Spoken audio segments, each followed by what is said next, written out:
Yep.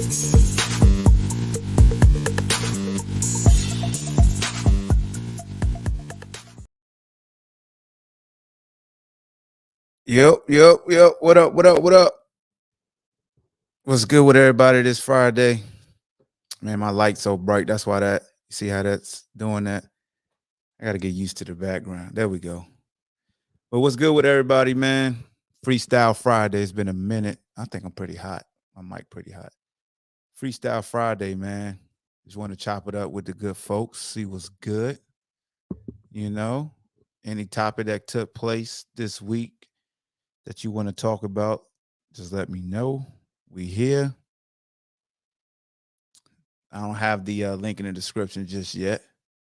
You know, want to let people load up. Shake, what up, Shake? I'll send you the link on YouTube though, if you want to join. That is, there you go. All right. And then for some reason, my personal Facebook, it won't let me chat with y'all through StreamYard, but I'll use my phone to do that. But what's good with everybody, man? Hopefully y'all safe. We got a little bit more snow and freezing weather here in the Ville. So no schools again today. So I thought I'd chop it up with the good people. See what's good. Let me see who in here. Phone. One of my dogs, Czar, is available today. I know he got a lot to say about any and everything. Might tag him and bring him in here. But when you come in the building, man, say what's up so I know you there. I ain't gonna be able to check my phone a lot. Yeah, Patrick, I'm on stream, y'all. I'm about to put the link in the description. How much snow have we got? Man, I think was it Monday night? It was like 4 or 5 inches. Yesterday, I don't know. I haven't been outside yet. Yeah, Jamie, we got power at our house. There's several people in the city that still don't have power. So, but me personally, we got power in my neighborhood. We lost power for about 8 or 9 hours. What was that? Tuesday, when I was trying to speak with everybody and it kept messing up. So the link is in the description now on Facebook. If you want to join, please talk about the Calvin Ridley situation. I don't even know. I'm trying to figure out what happened. So that's why this is Freestyle Friday, because I don't got nothing planned. I'm chopping it up with the people. So if you could jump on StreamYard right now and share what happened with Calvin Ridley, we could discuss it off the cuff, you know. But I don't even know what happened. I just saw a picture of Calvin Ridley in the New England uniform. My boy over there has been without power since Monday, and he won't get it till at least Friday. Patrick asked, do we have Dominion power? Yeah, we got Dominion. B. Lee, what's good, man? It's definitely a beautiful day in the neighborhood. Mike Scott, what's good with you? And of course, the AB situation is a hot topic. There's more and more information coming out, more and more he said, she said. He said, check my DM. All right, I got you.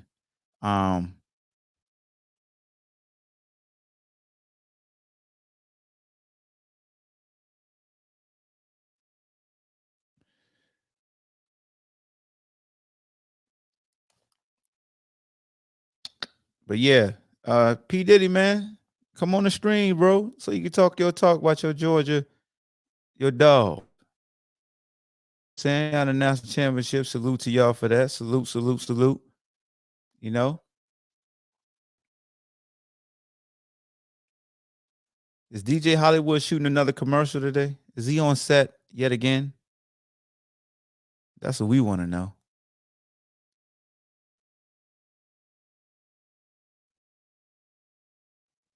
But yeah, man, this AB situation is, I told you, it's like WWE, like soap operas as the world turns. And what it boils down to is your track record. AB has pulled receipts and covered his ass enough for me to believe him over the powers that be. Mine was good with you, fam. So Jamie, I'll share what she just said.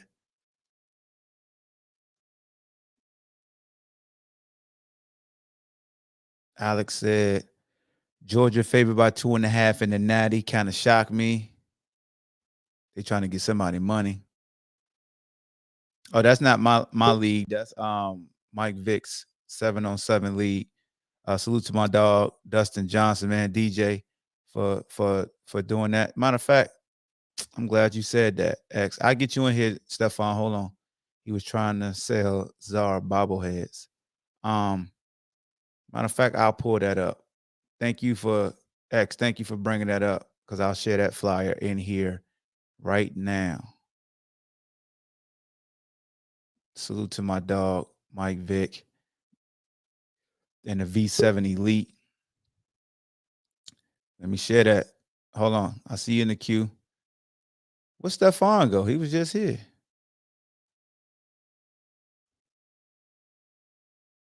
Let's go.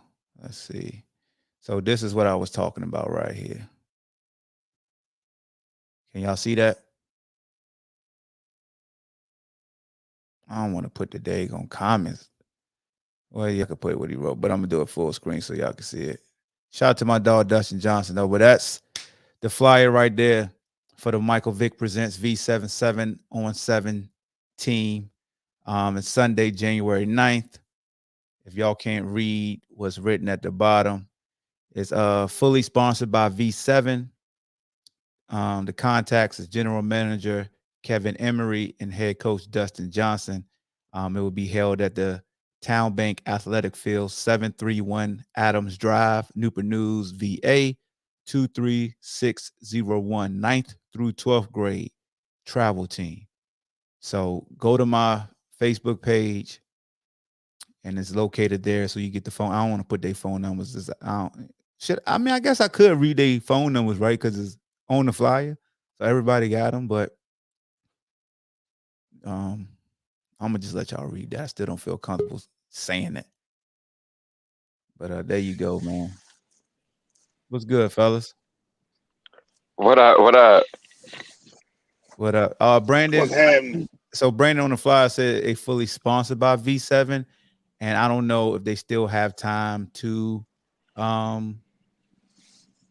take a sponsor, but definitely contact the folks that's on the flyer. Either Kevin or Dustin, and they can let you know. So yeah. Let me see. Caleb Williams may go to Georgia. Yo, I do want to talk about that because everybody is really pissed off about the day going NIL stuff, and I don't understand why people are so mad. Why they like the misconceptions they got. But fellas, what's good, man? I'll let y'all talk. What's good with y'all, man? Ain't nothing, man. I just got a little conspiracy theory about like just the initials AB. I feel like AB might be a curse. You know what I'm saying? Acronym. You know, you got Adrian Bowling, AB, always balling. AB, you know. Then you got Antonio Brown. Like these ABs be going through it, man. Yeah, these ABs go crazy out here. With all due respect. But they do some Yeah, things that respect. But you know, go ahead, P. Diddy. go ahead. No, I was just gonna say that their boys got a lot of talent, and once you got to think they don't start nothing up today, like till you get there. Like that's what I try to tell these young cats. Like even though you might see them boys acting crazy, they done made it to a level to where your talent sometimes they overlook your foolishness. But then once your talent run out, or they feel like you at the end, now nobody gonna keep pacifying you. Like Mike Tomlin put up with that crap for years. You know what I'm saying? And ain't nobody really say nothing because bro was catching 100 balls a season. Now, BA like, nah, we ain't going for that. Yeah, no doubt. No doubt. And here's the thing, man. Like with AB's history, like we said yesterday, me and Rob, is like when you act a certain way, you don't get the benefit of the doubt no more. Shannon Sharp said it today on Undisputed. You just don't get the benefit of the doubt. It's like the boy who cried wolf. You know what I'm saying? But AB. I mean, I love Shannon Sharp, man, but I think he got it out for AB, man. Yeah, I mean Shannon human. It He got sounds his favorite. personal. Yeah, he got the guys that he don't get a bit. Like that's the thing. Like because AB said something about him. You know what I'm saying? More Like than an athlete. more than an athlete. So yeah, that's personal. So that's just one of the things where it's gonna come out, and we all gotta understand that BA didn't really care for AB, and right now it's like BA Right. like, dog, we've been winning without, you know what I'm saying? We've been you here because of time. I'm at my wit's end. I got a ring. Like you think about it, BA got a ring last year. Out of common courtesy, he brought AB back because AB was a model citizen last year. But even so, just say, I think the agent communication probably pissed them off when the agent tried to secure the bag. This is how I think AB really ankle really is effed up. You can't try to get a guarantee incentive. Like that lets me know you try to secure the bag because you knew your foot is jacked up. And then they had the text message communications or whatever. BA covered itself by saying in the last communication on that text message exchange, you know, if you are available, if you're ready. So he kind of saved himself because if he wouldn't have said that, everybody would have looked at, oh, AB bullying him. I mean, BA was bullying him. But here's the thing that makes me wonder about AB. And like both sides, but this I'm gonna speak towards AB first. If you in the locker room screaming you ain't getting no targets, something really is mentally wrong with you because you had 5 at halftime. Gronk ended with 10 for the game. Right. So I tried to go through the play-by-play and count up how many times Gronk was targeted. I think he was targeted maybe 3 or 4 times in the first half. AB, you was targeted 5. Gronk ended up with 10 targets with 7 receptions. So if it's really about not getting the ball, now I don't know if it was or wasn't, but if it really was about getting the ball, you look crazy out here because to my knowledge, and I could go back, I could be wrong, but for my play-by-play, just looking at each play, it looked like he had the most targets. I don't know if he had the most catches. I don't know if he had the most yards, but the attempt was there. Also, I don't know the huddle call. The calls could have been the first read, and they could have rolled coverage to you. And maybe that's what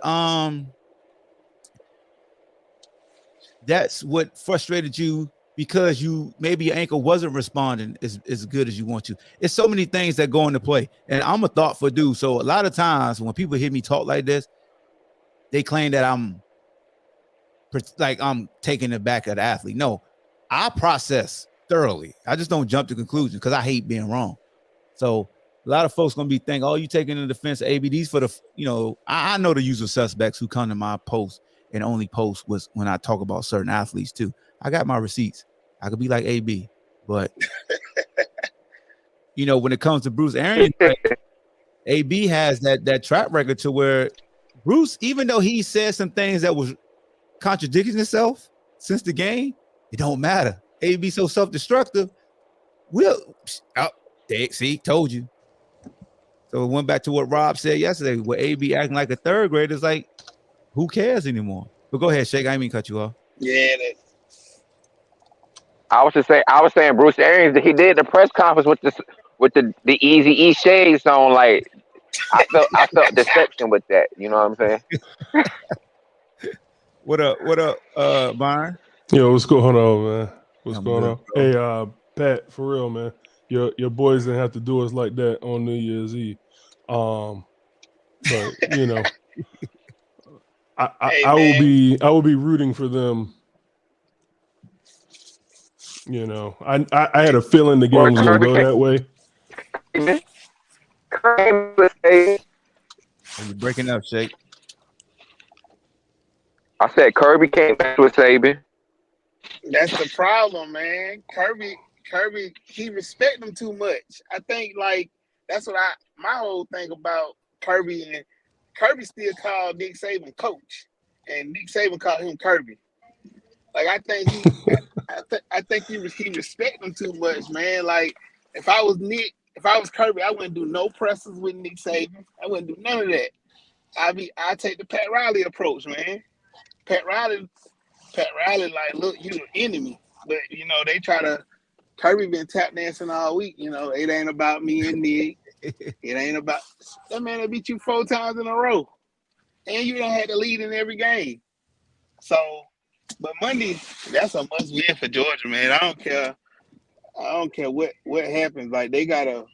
I don't care if the alumni and the boosters telling the Kobe Dean, if you're not Bryce Young got the game, we got 100,000 coming your way. They got to do something. But I think Georgia built the win though. I mean, I got a question. You just said something that concerned me though.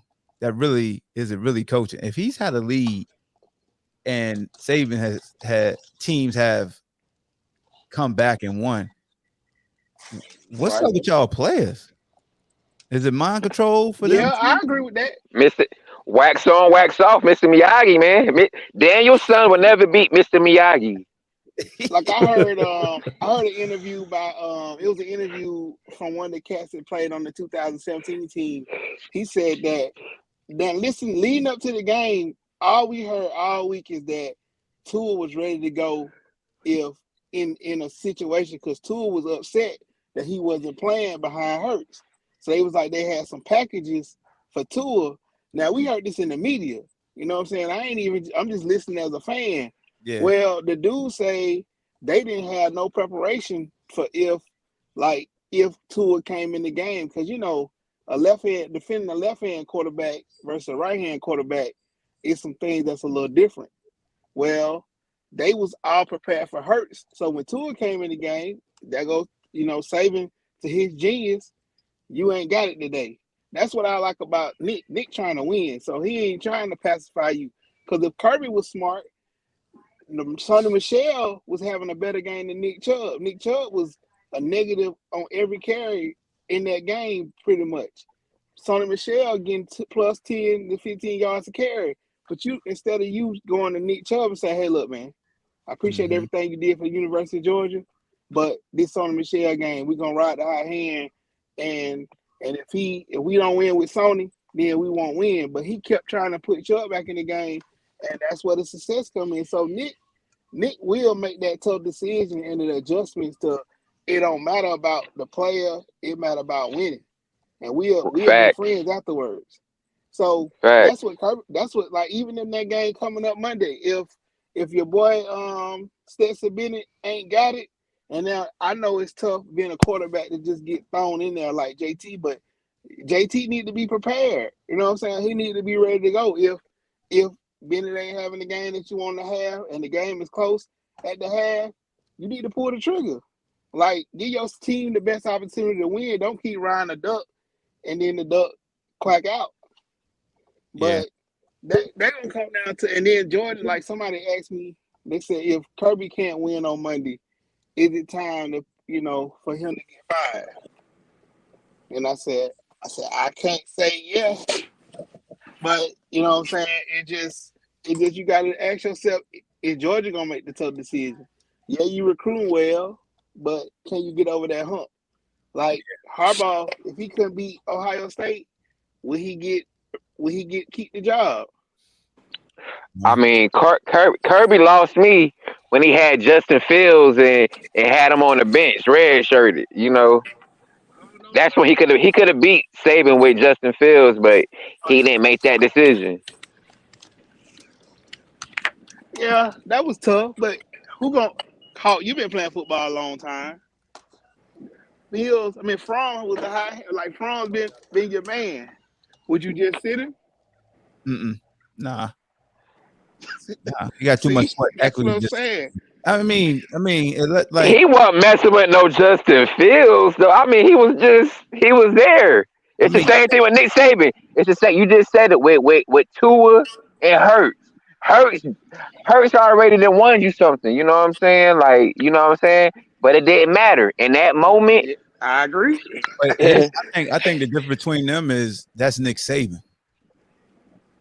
That's what I'm saying, Mr. Miyagi. That's what I'm saying, Kirby. That's what I'm saying. So if Kirby do that and it don't work out, he getting fried. Saban ain't gonna get fried. Right. Yeah, he got that built up rep. Yeah, he got the that he could walk in that press conference and be like what so you what? saying, like what you saying, Shake, is like that's a risk that you willing to take, but he won't willing to take that risk. I'm taking the risk over. Where's Fromm at right now? Is he in the league? Yeah, he's somewhere. Is he playing though? He's somewhere, but is he playing? I Exactly. mean, like he ain't starting like Phil. Nah. I knew Phil was going to be the better quarterback. You know what I'm saying? Futurely and at the present moment, but he ain't make that call. A dude like Joe Burrow won't start over Cats either. Joe Burrow, yeah, he was. I mean, some guys are like yeah, Justin got the last laugh. We just don't know how he looked when he was a freshman. You know what I'm saying? Yeah, that's the thing. He was a freshman. It's wrong because hey, he's starting. So Fromm is playing for the Giants right now. Ew, they trash. They ain't even. He did play in the game. Yeah, he played in the game earlier this year. Now that I think about it. I hope it went the negative 2 yards passing game or whatever it was. Mike, what's good, bro? Ain't nothing, bro. Ain't nothing chilling, bro. Just listening to y'all, man. All I'm concerned with is where Caleb Williams gonna go. Because I heard he going to Georgia, man. Lincoln Riley did us dirty, man. He took everybody, bro. He took our number one recruit, quarterback, Malachi Nelson. He took him. D lineman, he went somewhere else. So it's looking like a rebuilding situation, believe it or not, for OU. But I mean, we got Brent Venables coming back, but we got rid of him because the defense is bad. So I don't know, man. So I'm just trying, like everybody else, trying to figure out where he gonna go. So it's over for OU. It's over for y'all. Hey, who the head coach now? Brent Venables, he's our head coach, but he came from Clemson, the D coordinator from Clemson. Yeah. Oh, yeah. So we good. We hired that get back coach from Clemson. Yeah, but we lost a lot of people. Kennedy Brooks, he's in the draft. Mario Woods, he went to the draft. So we lost a lot of people, man. We lost a lot of people. So we'll see though. We'll see. X, what's good? We won't see y'all in the BCS. That's what we won't see. You might be right though. I mean, you might be right, but I'm gonna tell you, like, they're talking about expanding the playoffs, the field. They don't. It's not gonna help you. Y'all ain't going nowhere. Well, what I'm saying is they don't need to do it at all because Alabama gonna win it every year. I mean, unless Nick retire, it's gonna be Alabama, Georgia every single year. It should be. Yeah. My question is with Oklahoma. Then, is it a situation where everyone's running because they're about to switch to a different conference? Nah, I mean aren't they going to SEC? They want to go to the SEC and get chewed up. Now, first of all, I've always said this. I think the SEC is dominated maybe by 2 or 3 teams. Alabama, Georgia. You may sprinkle in LSU. Alabama. That's all the conferences. If you really but what I'm saying is that team is what 14. That's 14 teams in the SEC. If I'm not mistaken, I think Oklahoma can beat Vanderbilt, Kentucky, Florida. They can beat them. Texas A&M. Oklahoma can't play no defense. Like SEC, they hitting. They playing that defense out there. What the offense looking like? What the offense looking like though? That don't work. We see it doesn't work. The BCS shows you that offensive shit do not work in the SEC. Well, if y'all ain't getting in the trenches, it ain't going. I encourage you to look at the last 2 times Oklahoma played the SEC team. We played Florida. We killed them. A couple of years before we played Auburn, we killed them. And I believe they're in the SEC. Man, Auburn ain't been shit since Cam left. Hey, man, I'm just the SEC team. Well, you can't have it both ways, yeah. bro. I mean, I'm talking about championship. We're talking about the SEC champions. Has Oklahoma be the SEC champion team? We beat Auburn. No. We beat Florida, who were previous SEC champs. Have y'all beat Georgia or Alabama? We played Georgia and lost to them. Y'all played? Did y'all beat them? We lost. Oh, we lost. All right. We lost to the BCS. But when you got a we month, beating SEC teams though. You got a month to prepare for the BCS. BCS game. There's a big difference than playing week after week after week.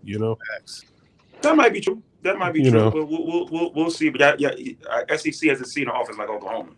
I can say that. Right, and that's what I'm saying. That's why I think they have a shot if they can keep the talent coming in there. I mean, maybe when Adrian Peterson's son, goes to OU or something. We'll see. X, what's good, man?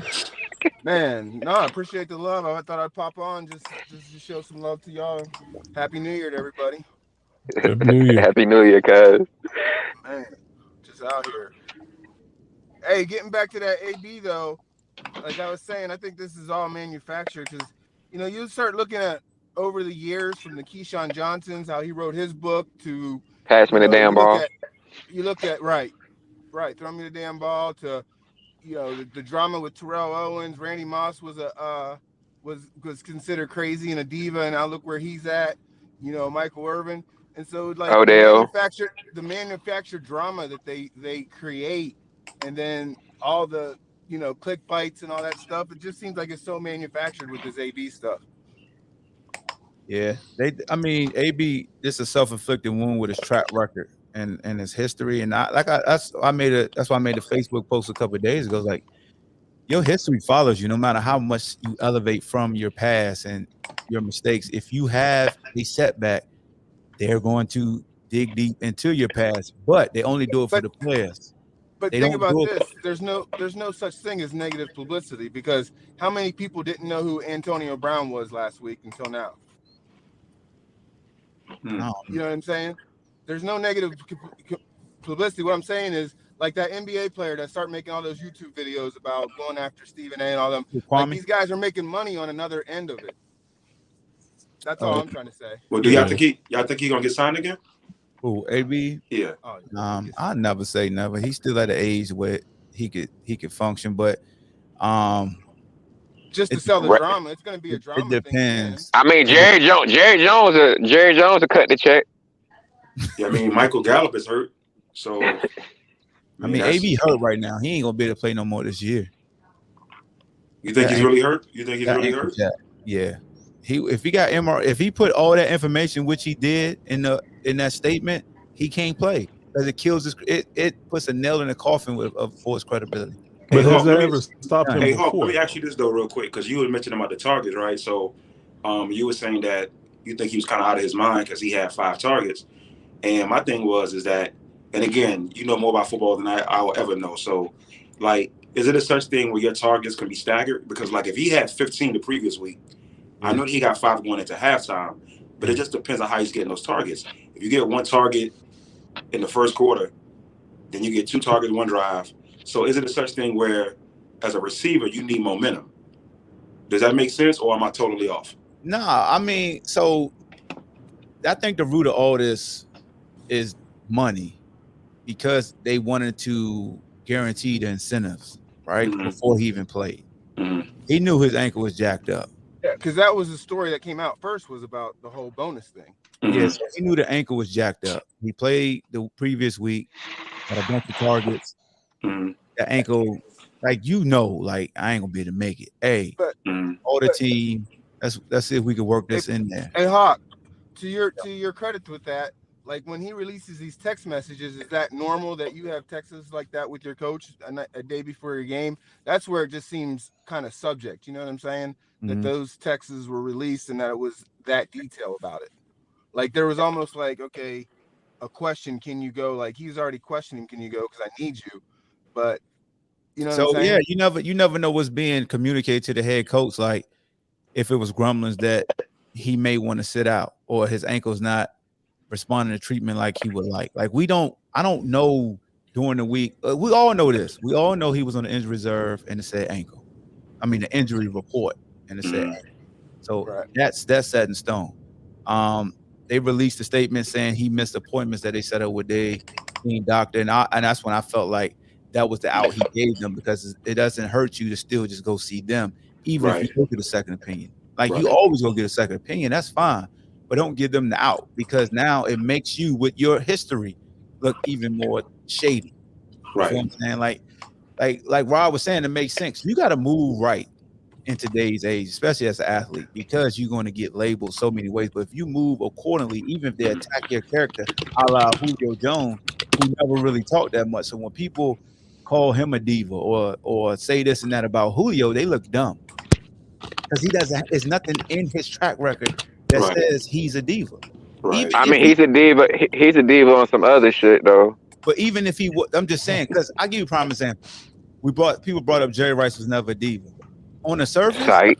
it was never. He's not a diva. But when you hear stories from former teammates, how Jerry sat in a locker right here and made people go down there, like that's diva-ish behavior. But he always addressed the media accordingly. He always did in between the lines what was asked of him. So that tag can't be attached to him. But you get that. But that's the same as Michael Jordan. I mean, they said the antics that he did. They wouldn't call him a diva. But let's be real. There's certain parts you would say he was a diva when he was in the league. I mean, Mike had his own locker room area. Right. You know what I'm saying? So that's, to me, like that's why I always say to folks, like, be careful how you just lump somebody as a diva just because that person shows you that. Like, you're going off what you see. I get it, but like with Odell, if diva, he a diva. He be twerking. Yeah, but let's not be real. Dennis Rodman made how much money did Dennis Rodman increase his income when he started doing his hair blonde and doing all that? Well, absolutely. And the thing is, I speak to Odell. So people always say Odell's a head case, Odell's difficult, this and that. Odell will go punch the kicking net to let out his frustration. But why are receivers always? Why is it always these receivers? Remember we talked about Steve Smith. You talk about all these receivers that end up on this diva list and this drama stuff, and it's always these receivers or DBs. It's anybody that's on an island. Anybody that plays an island position is going to be called a diva. Right. Well, I'm mad at Odell. I'm mad at Odell right now. Their performance is dependent upon a lot of moving parts. Unlike a quarterback, even though a quarterback is relied upon a lot of moving parts, guess what happens to them every play? They get that ball in their hands. So they always the next play, they get the ball right back in their hands. So you can have a temper tantrum, it come right back in their hands. They get another opportunity. A running back, he could be a diva, but you'll probably get a bunch of carries. Now, somebody who could be a diva right now that's getting clown is somebody like Zeke, because people saying that Derrick Henry got more rushing yards than him, and Zeke didn't play every game. He definitely a diva. He be wearing belly shirts. Hey, he even won one to the draft. Hey, Zeke ain't gonna run as hard as he used to. He got his money. Look at him. He ain't running as hard as he used to. He might run hard through these playoffs because they got all that money to make. But what's his incentive now since he's got that guaranteed stuff? Didn't he just get that guaranteed contract last year?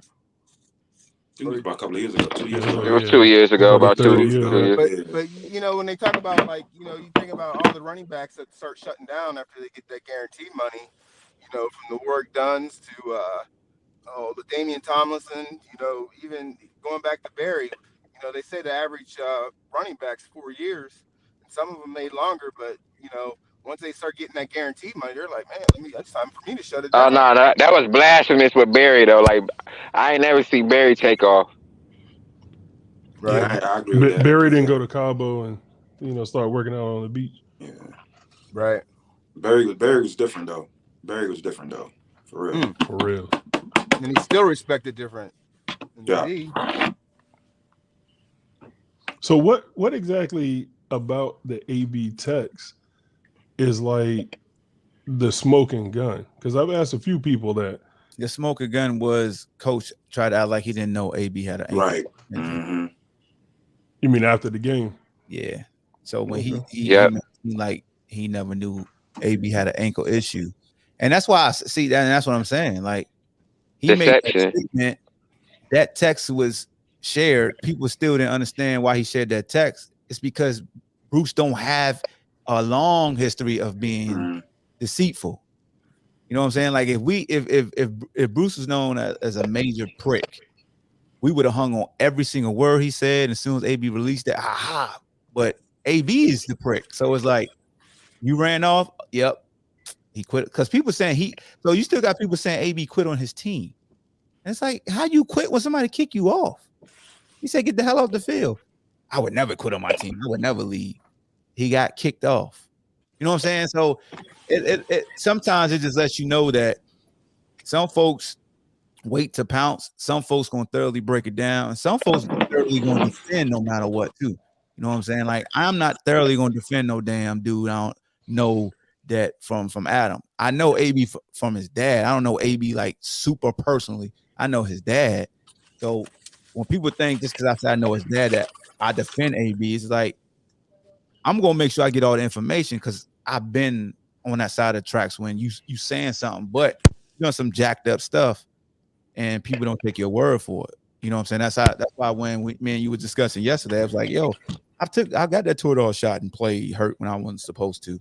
And then everybody boo-boo the fool because money come involved. And the team doctor always gonna say, well, we cleared you. And folks think when you cleared, they think you healthy. Clear doesn't mean you're healthy. Clear means they're allowing you to play. They're absolving themselves. You know what I'm saying? Just like when you're in camp, if you get hurt and it's not on camera, they're not gonna give you an injury settlement because they're gonna say, well, I don't know when you got hurt. So Hulk, they say Byron Leftwich is interviewing for the Jags job. And I'm like, why? Why do that? Yeah, I mean, I think he just really want his opportunity. The thing about Leftwich is he's similar to Eric B. Enemy, right? Like he has he's in he's like in a luxury vehicle right now. Like why even leave? But he wants the opportunity to be a head coach. You know what I'm saying? I mean, if he don't take it now, is it going to be there next year? Exactly. But see, my problem with that is I think we had this conversation like probably a while ago. But my problem is that these African American coaches that go for these jobs, they get in the bottom feeder jobs, and then their window is 2 or 3 years, and they may not never get a chance. Yeah. As somebody else, like to me, Sean McVay came into a great situation at the Rams. Great situation, great location. Yeah. And my thing is that as an African American coach, why not just wait until a good job becomes available? Like, what's wrong? And again, I'm not a football player. We're all still waiting, though. You know that. We're all still waiting. What's wrong with being a coordinator, a top assistant? What's wrong with being a top assistant? And there's nothing wrong with that. I think. And here's the thing: a lot of times, like societal peer pressure, right? Like, so you say black coaches not getting head jobs, and what you're saying is absolutely correct. It's rare that a black coach falls into a situation where he can be instantly successful. Right. You know what I'm saying? Like the John Gruden of the world that could just like follow behind Dungy. Right. You know what I'm saying? That type of situation. As African American coaches, sorry to cut you off, Hawk, but look at the pressure that's going to be on Marcus Freeman at Notre Dame now. Yeah, and that's what he's saying. That's what he's saying. They aren't allotted the same progression. Period. Like, but Marcus Freeman came into a nice situation though. Yeah, but he lost that game and he was up, and you know that. But that's Notre Dame's history. That ain't gonna hurt him, in my opinion. Right. People gonna blame that on what they did. You see what they did to our boy Ty Willingham. So I just wonder how long that collar around that neck's gonna stretch. Not as long. The least got 2 Cuban links on it. That's it. Hey, so here's the thing. Now I ain't gonna pick on Tez, but here's one thing that bothers me when anybody's up for a job. When people say somebody's not ready. If somebody's never been a head coach, how do you know they're ready until you allow them to become a head coach? Right. You know what I'm saying? Like nothing prepares you to be a head coach. Nothing prepares you to be a CEO of the entire team. Nothing prepares you to manage the entire team. Nothing prepares you to how to sit with the GM and draft. Nothing but the on-site experience. Yeah, because he could go be the head coach of Florida State for the next 6 years and win 3 national championships and then go to the Jags and fall on his face. Yeah. I mean, I'm going through that right now. I'm going through that right now in Charlotte. We got a motherfucking college coach who didn't win shit in college. You know what I'm saying? He came here. He handpicked Sam Darnold. First he got rid of, he cut Cam. Then he signed Teddy Bridgewater for some stupid amount of money. Then they traded Teddy. Then he traded 3 draft picks and signed a 5th-year option for Sam Darnold. You know what I'm saying? Yeah. But some of these teams thrive on get him out of here. Matt Rule's a good college coach, though. Like how is he a good college coach? What did he win? He was 1-3 in bowl games. He's never won a BCS game. He did that Baylor team lost against every ranked opponent. He couldn't beat Lick around. Did they or did they not have regular season success? He's had. You can't win every bowl game. Bro. Listen. He was at Temple for 3 years. 1 win a season. Baylor for a couple years. One winning season. Let Didn't me win anything though. let me Like ask you this. like Let me ask you this. uh, Let me ask you this. I'm giving you the analytics. Only three I only want you three to, I want you to, college I want you to only three research this. college coaches have won Tell me how have many won the winning Super seasons Bowl. that Temple has had. For him to have a winning Listen, season at listen. Temple tells me a lot. Listen to this though. Listen to this Go ahead. stat though. Only 3 college coaches have come to the NFL and won a Super Bowl, and they all got one common denominator. They all won a national championship before jumping up. This Mhm. man ain't even won a bowl game. Yeah, I mean, but still, he won at It ain't Temple. no still. He won at Temple. He Temple gives he me won what Temple. at He has Temple? a little bit of He had cachet an winning over at Temple. 500 record. He has a little Who bit does of Temple cachet winning play? at Temple. Who does Temple play? Who did they beat at Temple? What was Temple, the most significant game they won? Temple has been 0-12, 1-11, getting blown up by 40, 50 points. And he comes in and get a winning season, and then he Has goes to Baylor. anybody in here want to watch the Temple game? That's the point. So That's the point that I'm my making, only though, bro. No. That's the my point only that I'm thing with making. these That's the these point that I'm coaches making. that come in and they win, they're there for a season, then they win the next season. What's the composition of that team? Are they getting a whole bunch of JUCOs, a bunch of guys coming in, whereas they're beating up on a lot of younger teams, Mm-hmm. and then getting that one season and moving on to the next Right. chapter? He's had no consistency of winning. One winning season doesn't make you a winning coach. So I get what Shake's saying there. But some of these teams, like the Browns, I feel like they thrive on losing, because let's be real, it's a business. At the end of the day, we just want to make sure our numbers are in the black on that stat sheet in the home office. And they have Browns fans are one of the worst because they're one of the hardest dying fans. They love their Browns so much they'll follow them through anything. But this just seems like there's teams in the league that always just thrive on losing. And there's other teams like you could go with Pittsburgh. That's a good infrastructure. Or obviously the Patriots. Don't You be look at the infrastructures that blaming Baker win. Mayfield, though. Right. What? Don't blame Baker. What? Hey, man, Don't blame Baker. Listen, man. OU. Listen, I'm man. sorry, Listen. OU. My bad. Listen. Hey, here's the thing. I Listen, talked about Oh. this. this is Hey, all I hold want on. to say. This is all I want to say. Go ahead, go ahead. About Baker. Who produced Baker? Prior Wasn't it that Oklahoma to coach? Baker getting there, the Browns didn't make the playoffs. That's true. Baker got into the playoffs in a playoff victory. That's all I'm saying. That's all I'm saying. say this. Where does the run game? Where does the run game come into that? Let me say this. Let me say this. Baker Mayfield is my poster boy this season for why you sit your ass down if you hurt. Right. Because everybody gonna say he stunk this year, and they're not gonna admit that. I'm riding with him, bro. He had that shoulder injury week 3, and that's why I tell. I don't want to hear it. Cam had to go through that. Ain't nobody talk about Cam's shoulder being hurt when he was playing. I said the same thing. I Sit did. your ass down. Sit your ass down. Nobody gets that. You see Lamar. But even still, though, if you go back to last season, they were better when he was not putting the ball in the air. Yeah, they balance. When they balance, he's a play action quarterback. And he's good under pressure more if they're up. If they're up and winning, he's sloppy. When he's forced out either out of the pocket, then he has to produce. And that's but nothing he's wrong lucky with that, because right? he had some good receivers, but now who's he got? That's nothing wrong with that. A quarterback everybody loves to praise. That's on TV every Sunday with Joe Buck. Troy Aikman was a very good quarterback when you established the run game, and now these windows, the offense can dictate the windows of which he throws in the best. There's nothing wrong with being a quarterback that is a set the table type quarterback. Everybody can't be Dan Marino. Even a Joe Montana need a balanced attack. You know what I'm saying? Or some type of West Coast scheme that allowed him to utilize his strengths because he didn't have an overpowering arm. And a lot of times these days, people get so emotional, so defensive because you don't have a sort of like Aaron Rodgers is an anomaly. Drew Brees, anomaly. Those type of guys that could just throw every single game, no matter what, and still find a way to be successful. It's not a lot of those. You know what I'm saying? And that's where I always say when you look at just positions, period, look at the overall talent. At Baker's height, right, with all that talent he has around him, was he at least as good as Case Keenum was in 2017? Ever?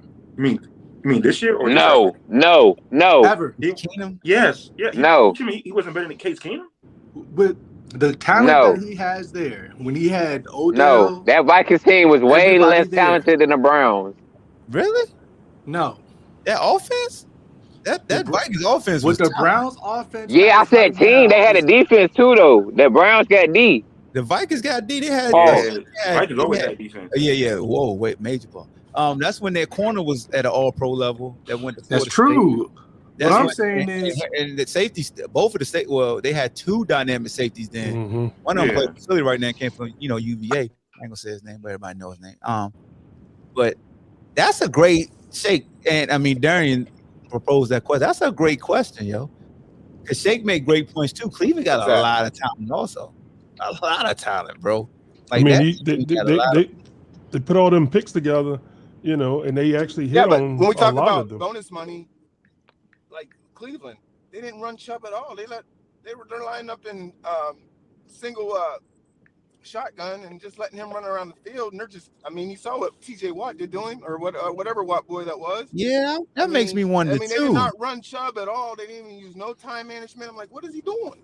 Yeah, I gotta start checking these coaches picking. So the Browns, so Cleveland, you said they have a good team. They got two-headed running back. The wide receiving core, Jarvis Landry, is a shell of himself. Donovan Peoples-Jones is just okay. You have who's their tight end? I forgot the tight end. They got Njoku, Austin Hooper, and they got Njoku. I've been waiting for him to. And Their, Harrison off- Bryant. their offensive line got Swiss cheese, obviously, last week. I mean, you can't just blame. You just can't blame Baker. Okay, you know what I can blame Baker for though? But you know what I can blame Baker for? Go ahead. What you can blame Baker for? You can blame him for them whack ass commercials. Hey, that's the best part of his game right now. Get your money, bro. Get your money. Hey, checks over stripes. Hey, so is Baker just Johnny? Is he just a good behavior Johnny Manziel? Right. That's a bad. That's bad. Don't do that. Hey, That's real bad. question though. Who produced? He Manziel without the coat. He Manziel without the coat. Damn. Right. He got them to a playoff victory, man. That's it. That does it for me, though. That does He did. He handed it off. It's a team game. Didn't he come from Oklahoma with that last coach that just left? Yep. Yeah. Mm-hmm. You see the quarterbacks he's producing. He's producing some short quarterbacks, and your boy from Arizona's balling. Yeah. They do good. Yeah. So I like Caleb Williams. He's next. Caleb Williams next. Caleb Williams next. Yeah. He's next. Is he going to USC? You think? I think he's going to Georgia. I mean, the other one went to South Carolina though. The former starter. Yeah. So it's over for OU. It's over for OU. Hey man, I ain't got nothing to say. Hey, but even if it's over for them, they'll still probably beat Texas. Yeah, beat Texas. They might spot Texas 40. Texas been toast. Texas been toast.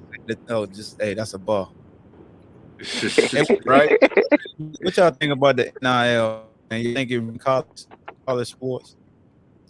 Say that again. I'm sorry, you broke up. I think the NIL is ruining college sports. Everybody's making that No. What's the NIL? No. The name, image, and likeness in which college players can now get paid. Okay. No more slavery. So now it's ruining, right? Now it's ruining. Yeah. Now college coaches transferring. That's ruining college football. Right. Because that's what I'm saying. Like coaches do it all the time, man. But when you hear about Coach Pitino getting $90 million cash from Nike and part of his contract, damn. and these kids can't even get a T-shirt before. Cash? Yo, USC bought Lincoln Riley 3 houses. Oh yeah, bought him 3. Oh man, that's just the houses. 3 of them things. Damn. We're talking about ruining college sports. Right. We talking about NIL, not practice.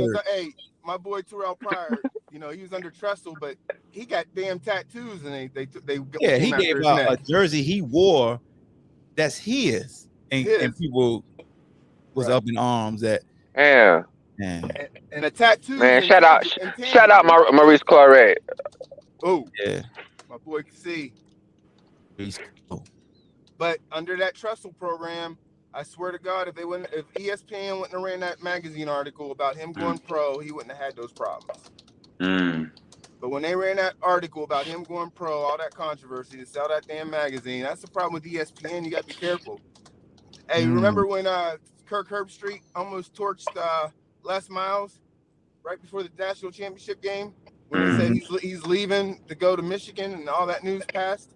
And they had to hurry up and Les Miles had to hurry up and PR that. Yeah, ESPN. They know what they doing. They just a cleaner TMZ. You know what I'm saying? They be with the bullshit. Exactly. They got deeper pockets. Yeah. The transfer portal is like NFL free agency, man. And check this out. Even with that, as long as the daggone scholarship number don't go up, everything the same.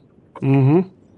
And that's why I don't panic. It ain't increasing the scholarship number. Just like when they say COVID year was a free year, I kept telling folks, it ain't free because it's going to skew the process because now you're either taking away from an incoming high school kid by not having that scholarship allotted there, or it's keeping you from going to the transfer portal, getting somebody that can help you right now, or you're going to a player who is holding up a scholarship that you don't want them to have, and then you encourage them.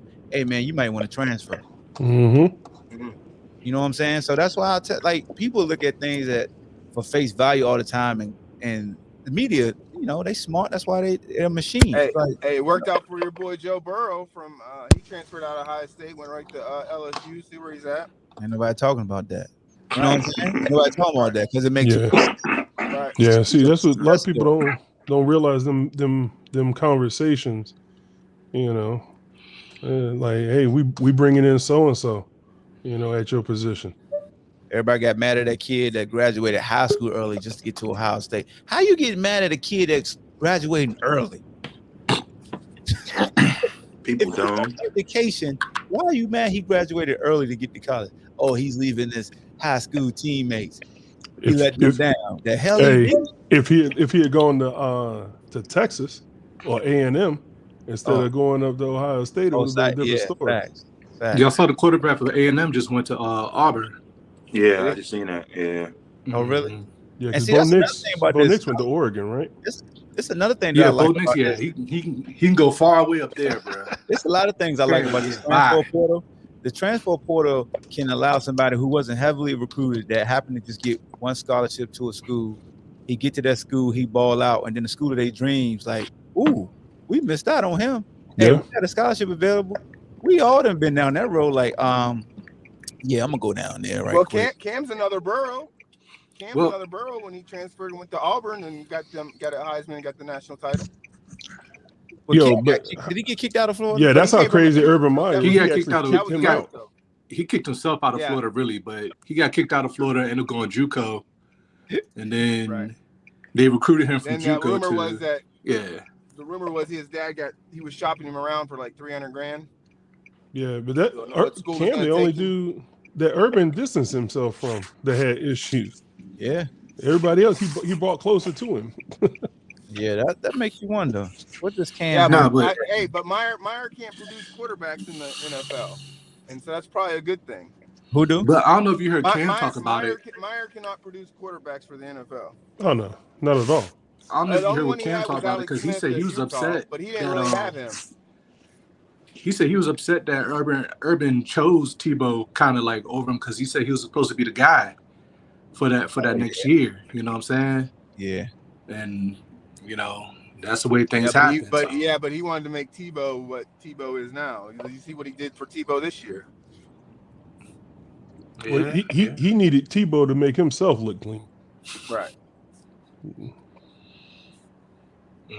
So now that you brought him up, do you think Trevor Lawrence can salvage his career from this? If he gets a good quarterback, this crazy situation. Right. He's a good quarterback coach and gets back to his old ways because I think he has the talent, but I think Urban might have ruined that. No, I think the best thing for him is the Urban Meyer situation. So then that way we almost act like this year didn't happen. It went bad, because of Urban. It ain't because of him. Right. But if he get a weapon, what's going on with your quarterback out of Houston? You say if you get a weapon. Oh yeah, they get him a weapon down there in Jacksonville. Like, look at Burrow with Chase. Nah, bro, they got receivers, bro. We're not doing that. Who the receivers? They got guys down there, bro. Who? Marvin Jones. They got Marvin Jones. They got Chenault. The guy DJ Shark, who's a 1,000-yard receiver last year. Wasn't Shark out just about the whole year though? They got boatload of running backs. Hey, yo, Hawk. Yo, What's going on with you heard anything on Tyrod, man? Because I thought he was starting at Houston, and they got the other guy in there. You heard anything? nah, I ain't talked to Rod. Ty don't, you know what I'm saying? He don't make no waves. Mm-hmm. He just be chilling. What's going on with who was their quarterback they got all the drama with? Yo, Watson? Deshaun? Yeah, what's going on with him? Is he still sitting? Someone said he was going to the Jaguars or Jacksonville. I think Jacksonville, wasn't it? No, it was Miami is who kept saying they were going to get him, or they were trying to get him. So he'll probably end up. The last victim show up. People keep showing up. I said that's a smear campaign. Shit. They don't want to pay him. What you say, Shake? I was saying, I don't believe it. But he gonna pay. It's almost too many not to believe something's going on with him. And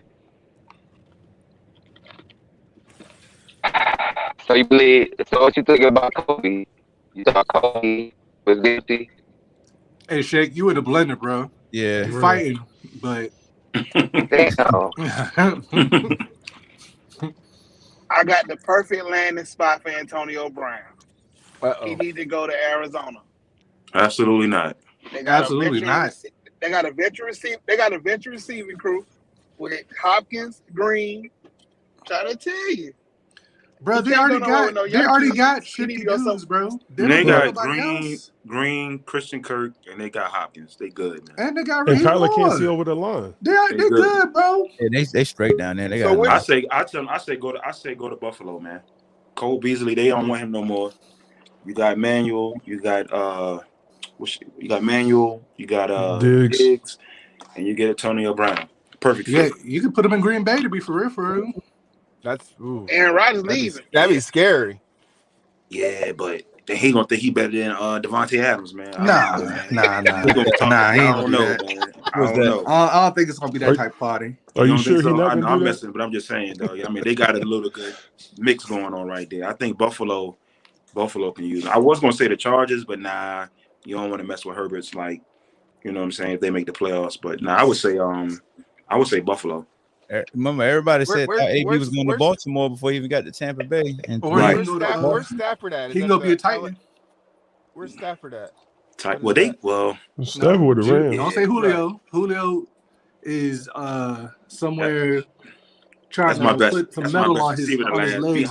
I'm Me with and you. Hawk used to have those conversations. Who's that? better, Julio or Antonio? I ride with Julio yeah. all day, every day. Cedric Julio asked Jones? if Brown goes to another team, it would invalidate everything he accused the Bucks of doing. I think they talking about after this Next year. because I said this year, yeah, you're right. He can't play for another team this year because he done this year. his ankle is jacked up.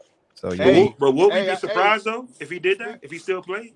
Hell yeah, I'd be surprised. I mean, would we be surprised? Why though? would you be surprised? Yeah. Yeah, like if he did that, so what? Because that Limply ass man, hell no. Yeah, but I'm saying He's done it before. I wouldn't be surprised. I'd What- be like, what- okay, what- that's him. What has he done before? Hey, quick. I mean, the question, situation real with the Raiders, I ain't never you seen know, him make an injury. where he Come on, the vaccine wanted cards, he man. wanted the Come money. on, man. Hold on, don't And get then me. he with the forced COVID stuff. I don't his say way nothing out of about that. What he said? What could Speaking of What injuries, playoff your boy. contender- Hold on, I gonna ain't hear bring what him Ron in. said. I ain't hear what Ron said. What you say, Myron? No, I said he wanted the money. Pittsburgh gave him a way out. They set up the money, and then he got to Oakland at the time, and then all of a sudden he didn't want to be there no more. He wasn't happy with that money, and he forced his way out. But what does that have to do with this situation? No, I'm just saying as far as him saying one thing and then doing the complete opposite, or giving us the perception of one thing and then doing the opposite. That's what I'm saying. It don't matter if he said the wait. story blows up. It don't matter. But Right. when you here's the Okay. Here's the Any of you guys, if you had a team right now, you taking him? No. no? hold on. Here's the difference Hell yeah. that I want to share. This man that attacked MRIs and doctors to that statement. That's why I don't feel like he wouldn't just go play again. Yeah, but what I'm saying is you gotta look at his track record, bro. Like, you know what I'm saying? Like, he don't care what nobody think. Correct. He's He was already on live professing. before. He's live before. He was professing love for John Gruden. John Right. Gruden, It doesn't matter with him. He's so unpredictable. You think he broke up that receivers locker room when they had all those good receivers when he was with Pittsburgh? Well, he was right about Juju though. Like he was right about Juju though. Like after that year when Juju had that year in 2018, he had a good year, and that's because they were doubling AB, and AB still put up numbers. After that, look at Juju's numbers, yo. Well, Juju's a circus act, man. Right now, what contender right now is gonna bring him in? We got 1 week left in the season. Bro, he ain't playing for nobody this year. All right. Hey, I don't think he's playing. I'm telling you I think right that may be a wrap if for that. Hey, if Henry from the Titans, not to change the subject, if Henry's from the Titans is healthy, it's gonna be over. I think they get a good run to the Super Bowl. Hell no, I don't trust that. Hey dog, hold on, bro. That's why they need. Hold up. Brandon got a fun fact that I want to discuss too. Cooper Kupp needs 135 yards to break Chris Johnson's single season receiving record. If he breaks it, he'll do it with the same QB Calvin Johnson did it. That's crazy. Matt Stafford, salute to you. Salute to BJ for that fun fact. Matt Stafford, man, he's Czar in the place. Fantasy, what up, Czar? Hey man, why you got all that head fat coming out your snapback, bro? Damn. Why you wearing snapback? Come on, man. What you doing, bro? Hold on. Come on, man. Just put on something else, bro. Hey, first snapbacks ain't for you, back up from the camera. Your face too goddamn big to be all in the goddamn camera. Back your ass up, man. Oh, man. I can see your goddamn boogers. Man. God, hey, listen, all bro. like this. You need to be closer. You need to be closer, having that trash on your body, bro. You giving the gas booty, face, bro. You straight giving the gas face. You need to come close to all that bullshit you got on. Bro. No, this ain't no. Look, this the Hey, Hollywood, how'd that commercial go yesterday? Oh boy. What you say? I said, how'd that commercial go yesterday? Oh, it went straight, man. We was on the set with Rory McIlroy, you know, doing a little spot for the PGA Tour and Optum Health. It was hot as fish grease, but you know, your boy got some lines and some FaceTime. I don't know. Caddy? I don't know, bro. Your forehead, bro. yo, your forehead. Hey. Your forehead is another solar system, son. What? Hey, listen. This comes from a lot of experience. You know what I'm saying? Your shit. And you got your shit. I'm gonna be surprised you born like that, bro. Well, hey, you got the George Jefferson, bro. Come on, nah, bro. Nah, here we go. You be happy. I got COVID, man. I got COVID, bro. I'm just coming off. You got COVID on your hairline? Nah, bro. Well, I hope you get better. Yeah, don't do that more though, bro. You see, you the same.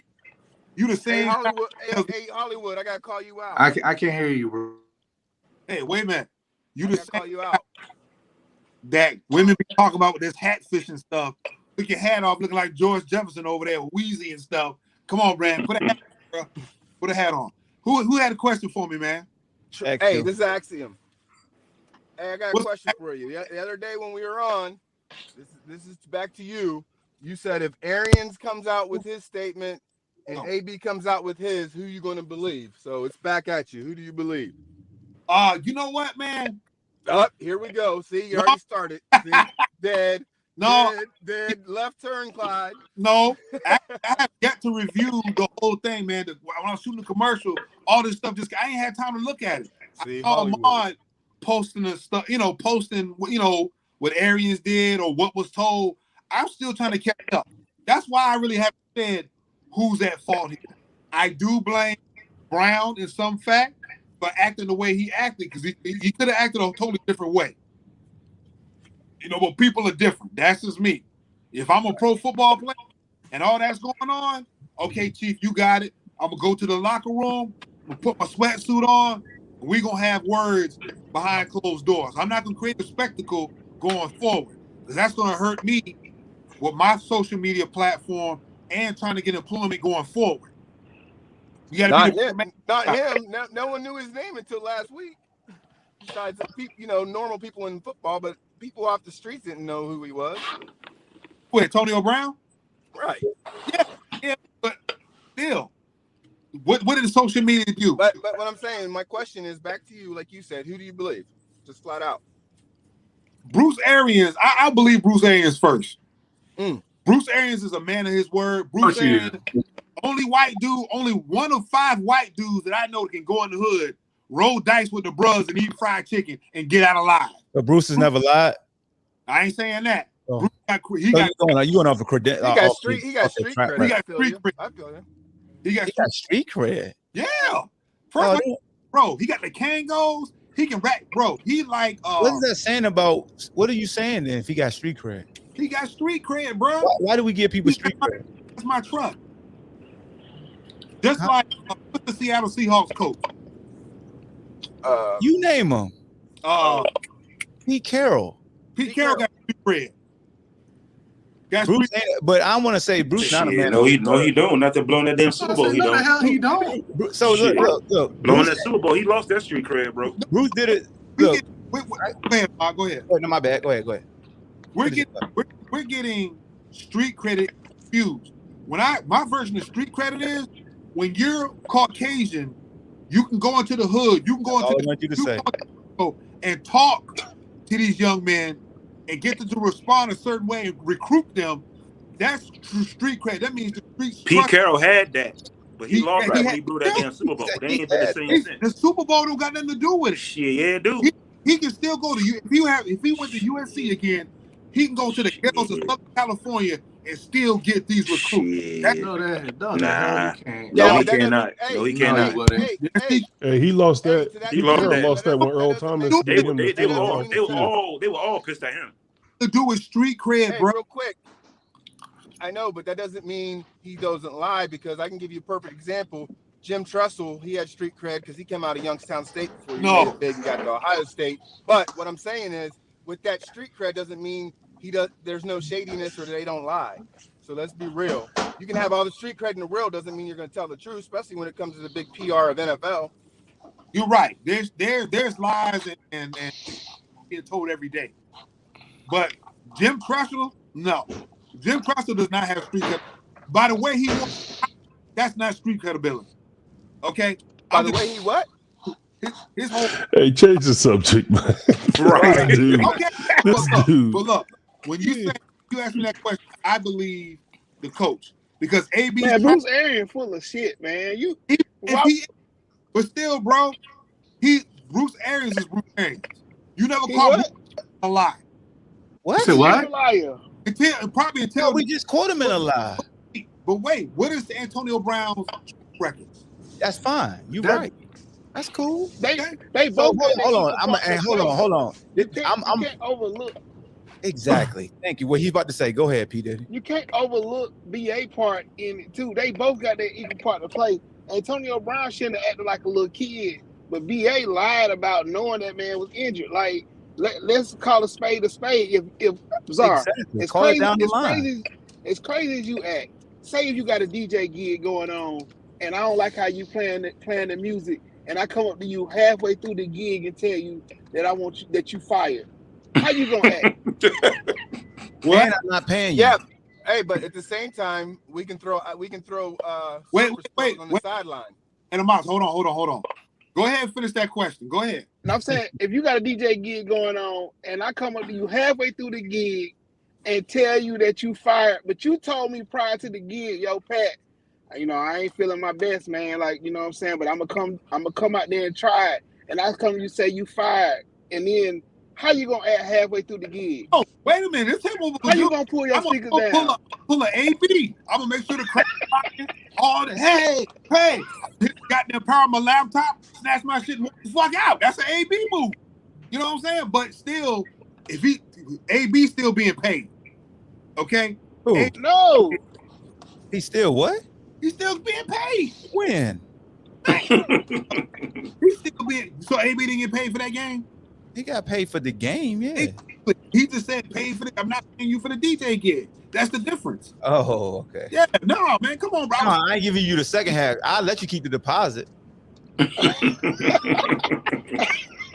now how you feel. Right.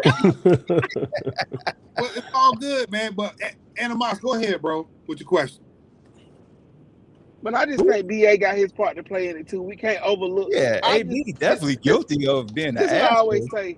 This is what I always say. I say black folks are the only people that can get disrespected, and then we judge how they respond to the disrespect. Like Right. if he got AB shouldn't act like a third grader running through the end zone doing jumping jacks. But the thing is, what led up to all that? I don't believe it's nothing about the targets. But when Tom Brady went up there on the sideline, I don't know what that conversation was either, because it looked like he was soaking in. You know what I'm saying? So Hey, Hawk, what I tell you yesterday? If Rob Gronkowski does that same shit, nobody says anything, right? Yeah, well, because it's track record. The only thing I hold against Antonio Brown is the fact that if this is all about money, Antonio Brown had $30 million guaranteed at the Oakland Raiders. And my thing is that you can't cry about the things you want when you already have what you needed. You know what I'm saying? And that's my only thing with Antonio Brown. We gotta stop doing that, though. Like, hey, I made effed up money 10 years ago, but damn, I still want my money now. But I'm just saying that you had $30 million. No, I'm not disputing that, but it's so. Yeah, we said it from the outside looking in, but if we knew we blew money, we really don't want our money now. But what I'm saying, Hawk, is he's crying about money. You can't cry about the things you want when you already had the things you needed. I'm not saying that's all I'm saying, bro. I'm respecting that stance, but then you got the other stance is like, I know I blew money before, I can't blow it now. I got to plan to make sure I don't do it again. So another correction. AB issue in Oakland was never John Gruden. It was Mike Mayock.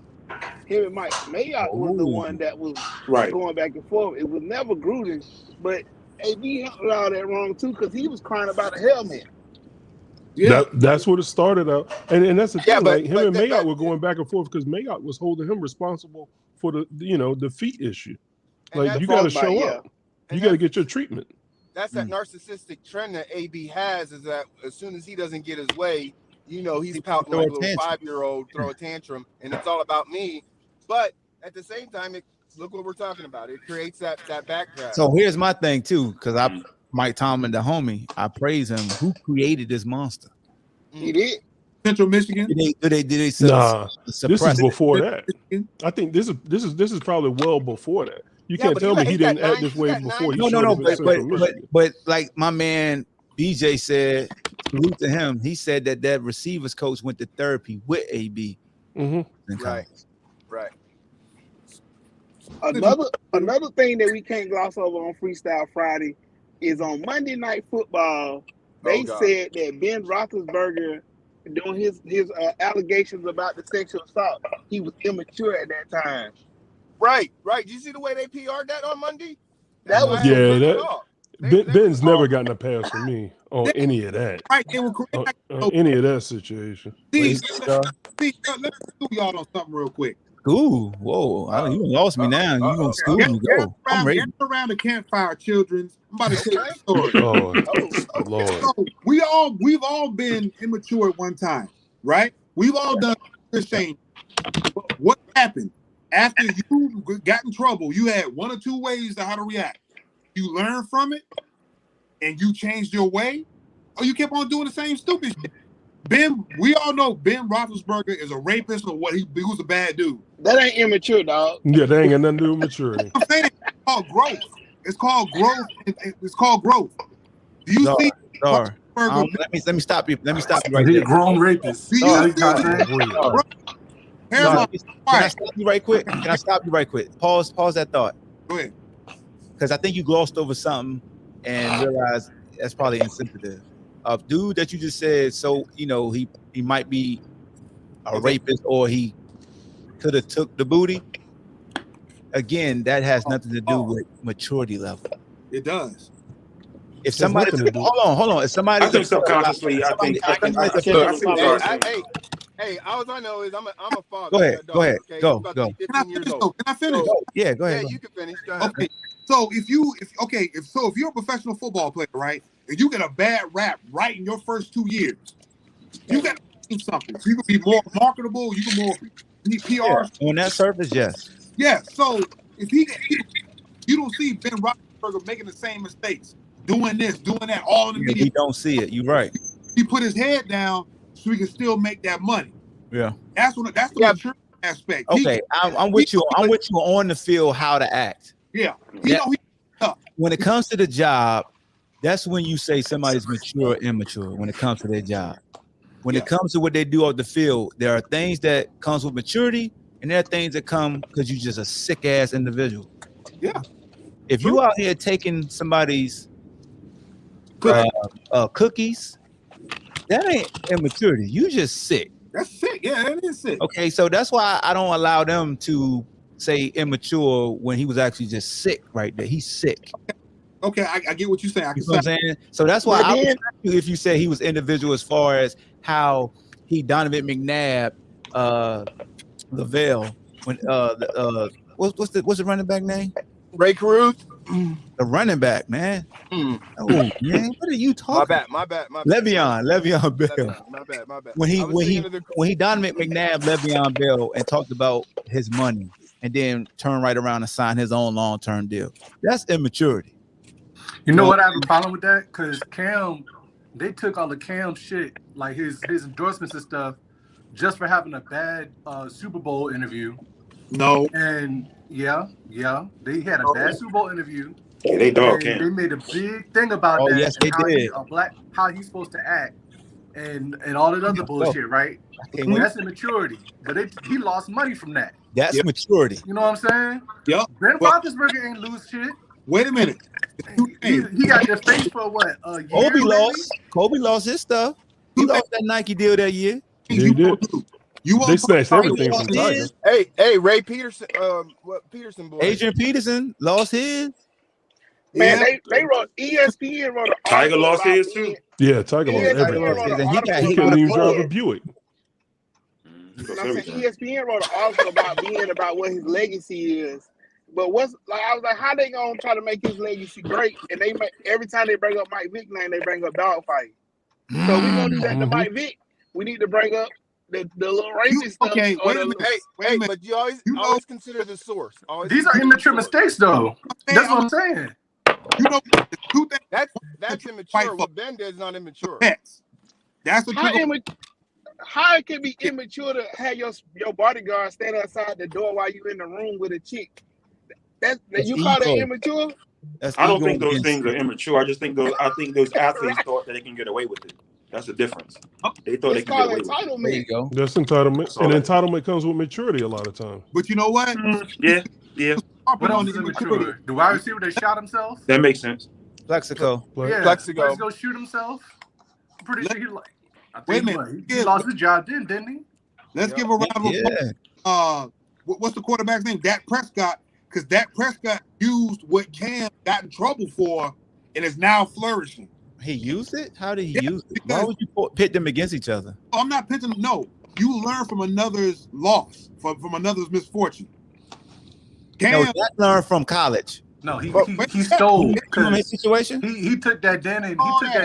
That Dannon sponsorship. He took that deal, yeah. Right under Cam. He could have said no. You know why? You know what I'm saying? Because first of all, I ain't saying no. Daniel needed another nice looking black gentleman. No doubt. Commercial. They couldn't do Cam because Cam was considered a womanizer and all this other stuff. And let's go back to that. I'm glad you brought that up. Yeah.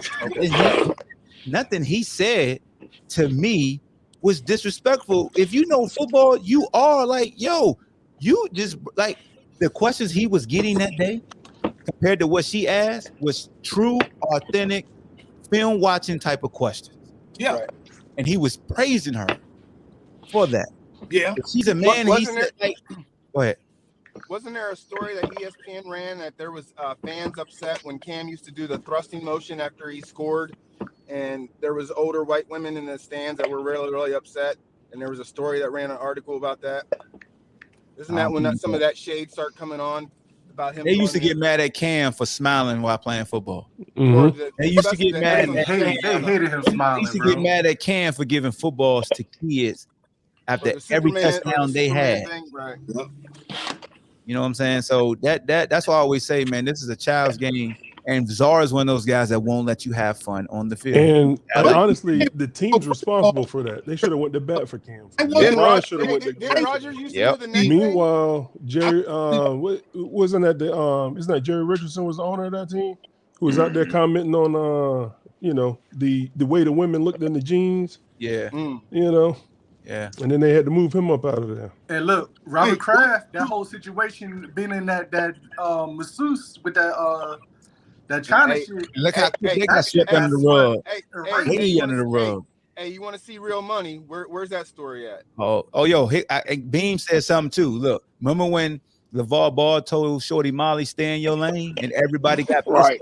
And he was right because he's in the background trying to jump on him when him and Colin having a situation. He's like, yo, stay in your lane. You are the reporter. Like, she's only part of the show she has is when it's a news segment. They give her a solo. So he was saying, stay over there. But everybody made a perception like he disrespect women and jumped down her throat. And then she was like, where's the women's collection on your site? And he was like, yo, chill out. Like, my wife a part of this company, and we have a women's line.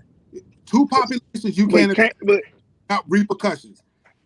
The LGBTQ community and women. And Peter.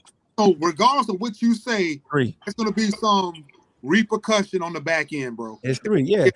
So with that being said, if you are considered a rapist, isn't that one of the groups? Huh? Right. But it depends. If you are labeled a racist, then you disrespect one of those groups that you just said? Yeah. So why is that? Why were the announcers saying that he was immature then? So that didn't give that man a standing ovation after the game. That's what the fuck? Popular opinion. We all know Ben Roethlisberger is a rapist. We are the majority. Those people that write that stuff, that's a single opinion. Azar, you just said he was immature though. He was immature because the immaturity. You're not with us then. If you're able to correct your mistake, you show growth. Just like there's no mistake to correct. You can't correct raping somebody, bro. You can't correct that. Hey, if I come out, and you learn your lesson, that means you got growth, Mr. Ahmad Hawkins. Anyway, like the other day. Don't do that. So if I murder somebody and I come out of jail, people gonna always say murderer or former felon. True. What they did to Ray Lewis. They won't let that go if they don't like Ray Lewis. Right. Oh, how about Mike Tyson? Well, I guess Mike Tyson, in a sense, has now nobody. But you know what I want to say though, and I said this a couple. I'll years be right ago. back. I think the reason why Robert Kraft, Ben Roethlisberger, all those guys can get away with rapes and going to a masseuse and sex trafficking because, unfortunately, the white race or whomever, they have a commitment to each other, right? So there's certain things they can hide. The reason Colin Kaepernick is not in the league is because us black athletes or black people don't have a commitment to each other. So when we say something, we get scrutinized and ridiculed and get thrown out the league because you don't have another prominent black athlete or leader sticking up for us the way Robert Kraft and Ben Roethlisberger have them speaking up for them. We have no commitment to each other. So if we're not gonna do anything, let's not say nothing at all. I've been saying that for years, yo. I've been saying that for years. We have no commitment to each other. Mike, so it's always gonna happen. Mike, but when you talk about rich versus wealth, you talk about wealth. The Rooney family from Pittsburgh, that's all wealth. So they got the money to PR that all day. Just as but you're right. But you're absolutely correct. I agree with you. The NFL, if I'm not mistaken or whatever, it has to be 85%, 90% black. You understand what I'm saying? So, and that's my whole point about the manufacturer of us being crabs in the bucket to ourselves, because you got to watch the individuals that are high up on that food chain that loves that man at the top, that he'll sacrifice one of us first to make him happy. That's why I said no commitment to each other. There's no commitment to each other. When I talk about the metaphysical, I always watch movie Django, and when I watch it, I watch Jamie Foxx as a quarterback in the league, going through the whole movie. If you watch it through that film like that, what the league really is, then you get a better perception. Right. But you know what I'm saying? And we all know that. But the question is that we can't always bring it up and depend. We can't fall back on that, and that can't be our out because we're going to say we're crying wolf no matter what. AB can't do that. None of us can do that. So that's that pain in his life that we got to suck it up and keep walking. Yeah, you know I really. But there are subject lines that we do got to attack, because if that was Lamar Jackson that raped some white girl, what are we talking about right now? Yeah. What's name? Goddamn. Kareem Hunt almost lost his goddamn career for kicking that white girl. Hey, Yeah. don't remember? I just They think said I think we dropped the ball on the Colin Kaepernick thing too. We dropped the Yeah. ball on it. Well, look at Joe Mixon. X. Big bro, what's but good with you, fam? What up? What up? What up? My We God. dropped the ball. We dropped the ball on that, man. Good time. What yeah, you got to add? but does Colin get that respect you guys give him? Do you think Mhm. he does it for a show? I don't think he gets like when it comes to street I cred. I think don't he's feel like he sincere, gets bro. that. I think Colin's sincere, and I think a lot of people. So a lot of times within our own race, we always criticize the way somebody executes their plan versus realizing that there are different Mm. execute to get to that common goal, and we just need support. So we'll sit back and we'll nitpick how they move versus understanding their vision and trying to say, if you feel like he's not moving right, why don't you take his movement and converge it to how you want it to look, and then you do the same, and then we all still moving to that same goal versus Unconditional support. now. Yeah, That's what it should be. Unconditional. that's just my opinion, though. Right? No, that's a great point. It's great. Even Yeah, I Josh was. Allen, man. Let me We forgot about that too. what was that? We forgot about Josh Allen too. With the whole tweet he had put out. Because it almost messed up his draft Yeah, spot. I remember that. I remember vaguely about that. Yeah. Yeah, The yeah, quarterback? Yeah. Yeah. Yeah. yeah. Yeah. He said Yeah. something He because all did something crazy. Yeah. all the black teammates is looking at him Yeah. kind of weird. You know what I'm Yeah. saying? But I guess we Yeah. so forgiving. You know what I'm saying? We kind of just let this stuff kind of just That's a happen. You know? whole another rabbit hole that I want to pause and let my big bro Vic get in here and share his knowledge. What up? What up? What up, everybody? I was just gonna say, man, when I was listening along, it's been a great discussion as always. I have a different perspective with AB, man, when things like that happen. Um, I'm not even gonna touch on the mental health piece. I was gonna touch on the fact that it is a double standard. Obviously, you guys gave some great examples. I think one thing I think about as someone that was cut by the Ravens, had to go the arena football route, tried out for some other teams. As someone that coaches kids, I'm a father of three, they're all athletes. I think we teach these young men and women, especially our people, do the right thing, go to class, eat your vegetables, don't touch drugs. You know, you can't do this and that when you're in public.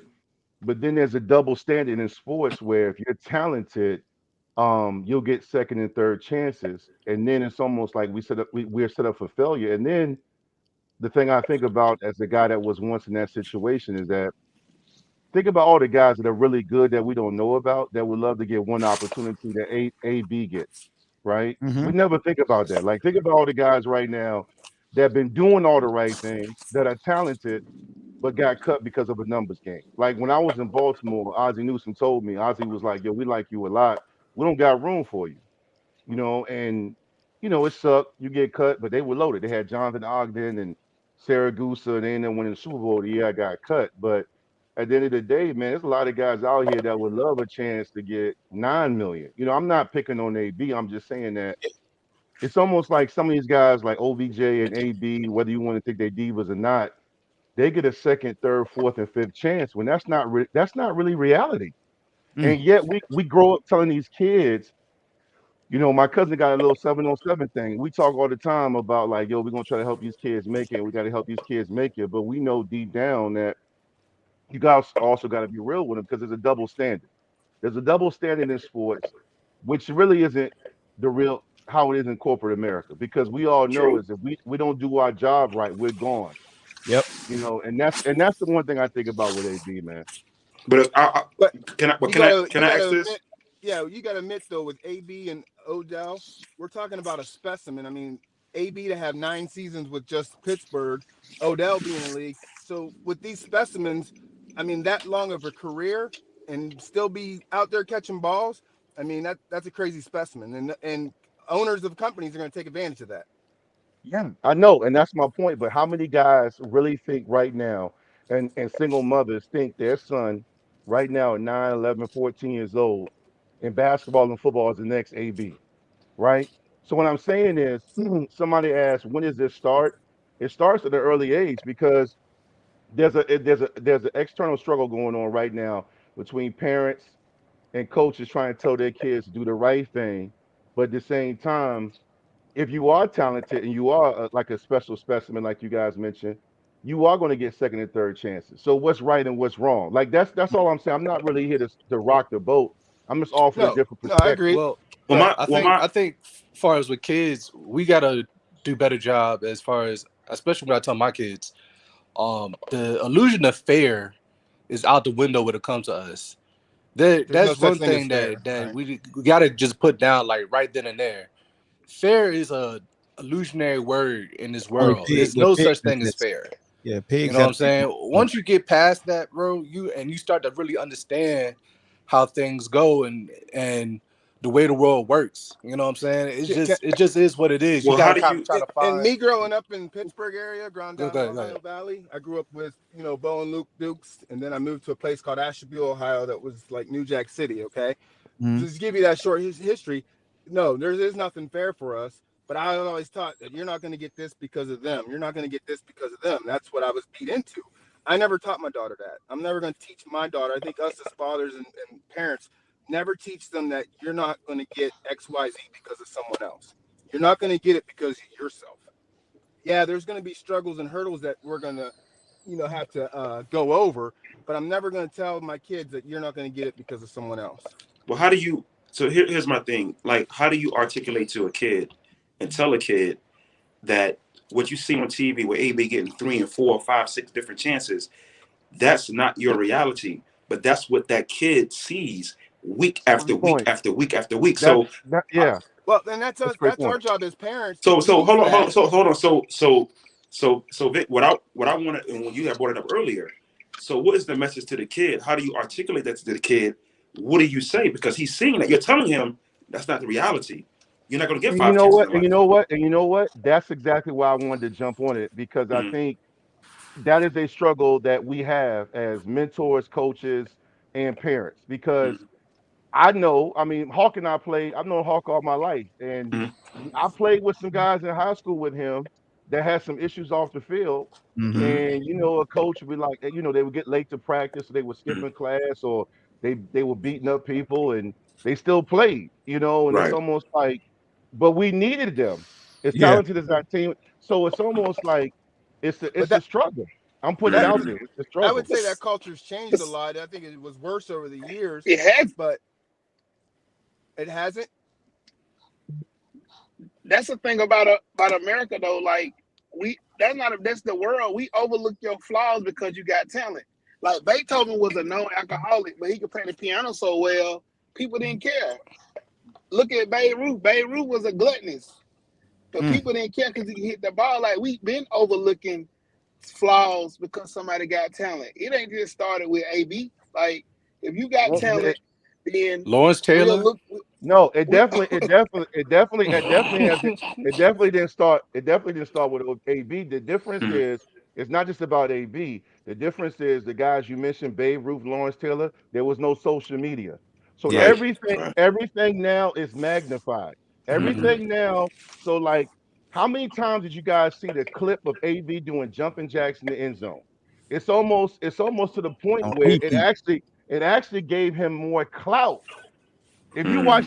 If you watch that show Swagger on Apple TV that's produced by Kevin Durant, Yeah, I'm buddy. watching it. I'm watching it with my son because he's a hooper, and Yeah. we have great conversations because on one end you got to be selfish and get the shots and get the followers, but at the same time, when do you play team ball? So Mm-hmm. the thing with AB is that fiasco actually gave him more followers, more supporters, and more clout. So Mm-hmm. as a teacher, as a leader, as a mentor and a coach, we have a challenge now because social media was not part of it when you were trying to teach these life lessons. Because for Mm-hmm. me, I'm always trying to find life lessons, even if I didn't have children. I'm trying to Right. find life lessons, and with AB, I don't root against AB. I just look at it like it's a crazy situation because when it's Mm-hmm. all said and done, what is going to be his legacy? What's going to be the outcome, Right. Mhm. right? But see, You know, as a mentor, as a coach, as a parent, yeah, you want to tell your kid. Like I got a kid that's in college playing football. I tell him he needs to fly right, but also I tell him he needs to go be great. Like if you go hmm be great and put the work in your craft, and the coach don't play you or you don't get the opportunities, then that's messed up. But you did what you're supposed to do. Like a lot of these kids don't want to do the right things, and then they don't even want to put the work in. Like, even though we can gloss over. I'm not even talking about AB. AB 9-10 years into the NFL. So from Central Michigan to the NFL, his first few years at Pittsburgh, he had to do something right. He stayed in the NFL when he was a no name. Like, now that he done put on the show and everybody know he got the talent, now he acting like a clown because he think, like, honestly, I don't even call bro crazy. I just think he think of his brand after football. I knew he was gonna drop a song or some kind of song after all that stuff happened on Sunday, and damn sure what he did. He dropped the song. Hey, let me give a shout out to Hawk real quick. Hawk, I don't know, you showed that video with Cam and his dad doing the interview. Yeah. They sitting there. And that was a great interview. It was a tearjerker for me because I felt like I was talking to my dad for different things I grew up, and there's that other side of that story to these kids. Cam's going to be Cam. There's parts of America that's never going to buy that. They're not going to buy my brand. They're not going to buy some of our brands. That's just part of it. And so we can't tell our kid not to be who he wants to be. At the same time, you can't have the antics of a AB. But Cam was just trying to be him, and the targets he get. You look at LeBron trying to be him in the targets. Some of this stuff is just what it is. The media just throwing darts at it and seeing what sticks and seeing what sells. But So what I ask him. I got a question for you though. With Cam, not with Cam, with LeBron, would people even care about what they doing if they wasn't great? Like, both of them boys great. So that's why Cam, a lot of stuff that happened in Carolina until he got dinged up, Richardson, he was on the pedestal. Y'all remember when Cam had the car accident on the way to the stadium in the truck, and they damn near treated him like the Pope. Because, like, when I say that, when you're great, people overlook your flaws and they don't care about you wearing a little. Look at Russell Westbrook. Look how Russ dressed. Even though people knock him now because they say he ain't playing as great, but when he was on his stick and he was the man getting triple doubles, man, he was wearing some of the craziest stuff. But what America wants is a Michael Jordan. They want that composure, professionalism that he carries off the field that made him great, and then they want that Mike Tyson on the court. Well, they wanted what they saw on the field because we ain't see Mike off the court. Right. If we would have, but I'm saying his interviews, the way he dressed. Oh yeah, When Iverson came in the league, they didn't like the baggy pants. They didn't like the image. Okay. Yeah. The owner came to him and said, "Hey, who you hanging with?" And then to piggyback off that, I just saw that Carmelo Anthony video where he's talking about when he found out that the NBA was feds. I don't know if you guys saw that video. And he's talking about there's this Carmelo Anthony sitting with this interview, and he's talking about when I found out the it was all feds. Because what he was talking about, the owner came to him and said, "Look, I know your boys are doing this, and this. They either stop or we're done." And he's like, "How do I know this?" He said, "It's my job. I'm paying you $100 million. You don't think I don't know you and who you know and your family and who they know?" Yeah, I seen that too. Yeah, I don't know how real that is, but if you think about it, if I'm paying you $100 million to go out there and put people in the stands, how much of a noose am I going to put around that neck to make sure, from a PR standpoint, you're doing it for the brand? That's why Tom Brady gets away with it, because he's painted it as that statue. When Cam does some of the same antics, that lens switches. And that's where we talk about life's not fair. That's the part that we have to choke up and take. You know what I'm saying? I think, yeah, no, you're right. I'll just add this. The one thing I'm learning from a lot of this stuff over the last 9 years or so with social media and Cam Newton, different things, is, you know what? I told my son and my two daughters when they started running track, playing football and basketball, was this. When they were 8 years old, 7, you are a Vic. So we started preparing for their brand and their situation when they were little kids. I said, you're going to be online. They're going to be teachers that hate you and going to bring up dog fighting and judge you from afar. So what we have to start doing is teaching these young men and women how to prepare to build their brand and deal with this stuff, to beat them at their own game early on. Because if you don't, you're going to be blindsided. You got to start. Or what I feel like it does, it hurts our confidence. How many times that coach pulls you to the side, don't take that shot, or don't do this on the field, or why sometimes you got to let your kid flourish, because when you get to that next level, of that Division I, and then you're trying to go a level, there's a part of the mindset that they don't understand in Tamlin or Brown. on why he is like that. And that's why he is a specimen. That's why Odell Beckham is a specimen. Because to compete at that level for that many years in the season and go after all that money, let's be real. You talk about the Paytons and the Bradys, they got their money. What did Payton need to go get another $100 million check for? What do you need to go get 4 neck surgeries and still go get $100 million? But for some of us, do we have that? If we get 10 million, are we going to shut it down? What's that part? And then that's the other part of the business of NFL. There's like the Michael Irvins, the people on TV. They just want the limelight, like a Randy Moss, and that might not be it. Might be a paycheck. They might be passionate about what they do, like you are, Hawk. But at what point, at what level, like what Dave Chappelle says, son, go get it, but you better have your number, and whatever that number is, don't sell out on that number. Yeah. You feel me? Good point. What you saying, Vic? Finish your thought. Well, I was just going to no, I was just going to say that what the life lesson I take from a lot of the stuff that's occurred that I see on Twitter and Facebook and these interviews is that if you have a even if your son or your daughters don't play sports or your nieces and nephews, you have to start teaching them the game early on. Like for example, when I was growing up, it was do your homework, go to class, don't get caught up, don't no charges, no children, right? Don't get caught up because in the 80s and 90s it was just all we wanted was a scholarship and a chance to be great and go to NFL and the NBA.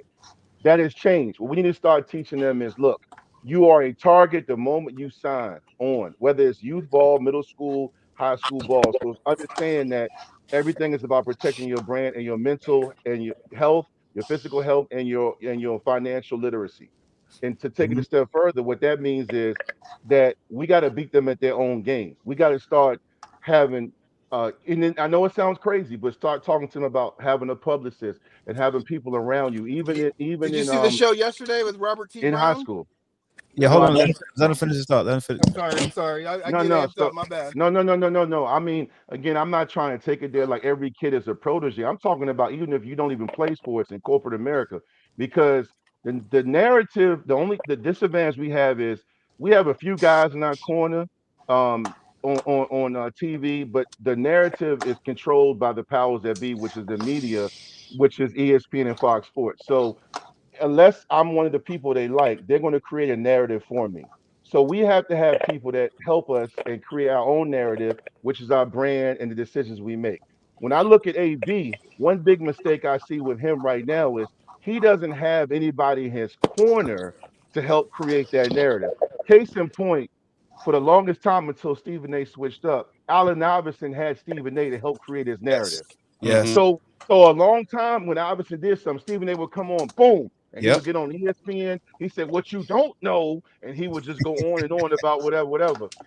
AB does not have anybody to create his narrative, so basically he's left on an island, and we Yes. are left to do one dangerous thing. That is assume, and we assume by looking at social media, and Yep. that's speculation and rumors and assumptions, and that's what happens. We have to teach these kids as they get older, and the young ladies and men, okay, hey, who's in your support team? Because Peyton and Eli have a team. It's not just people think it's all about Peyton and Eli because they're so no.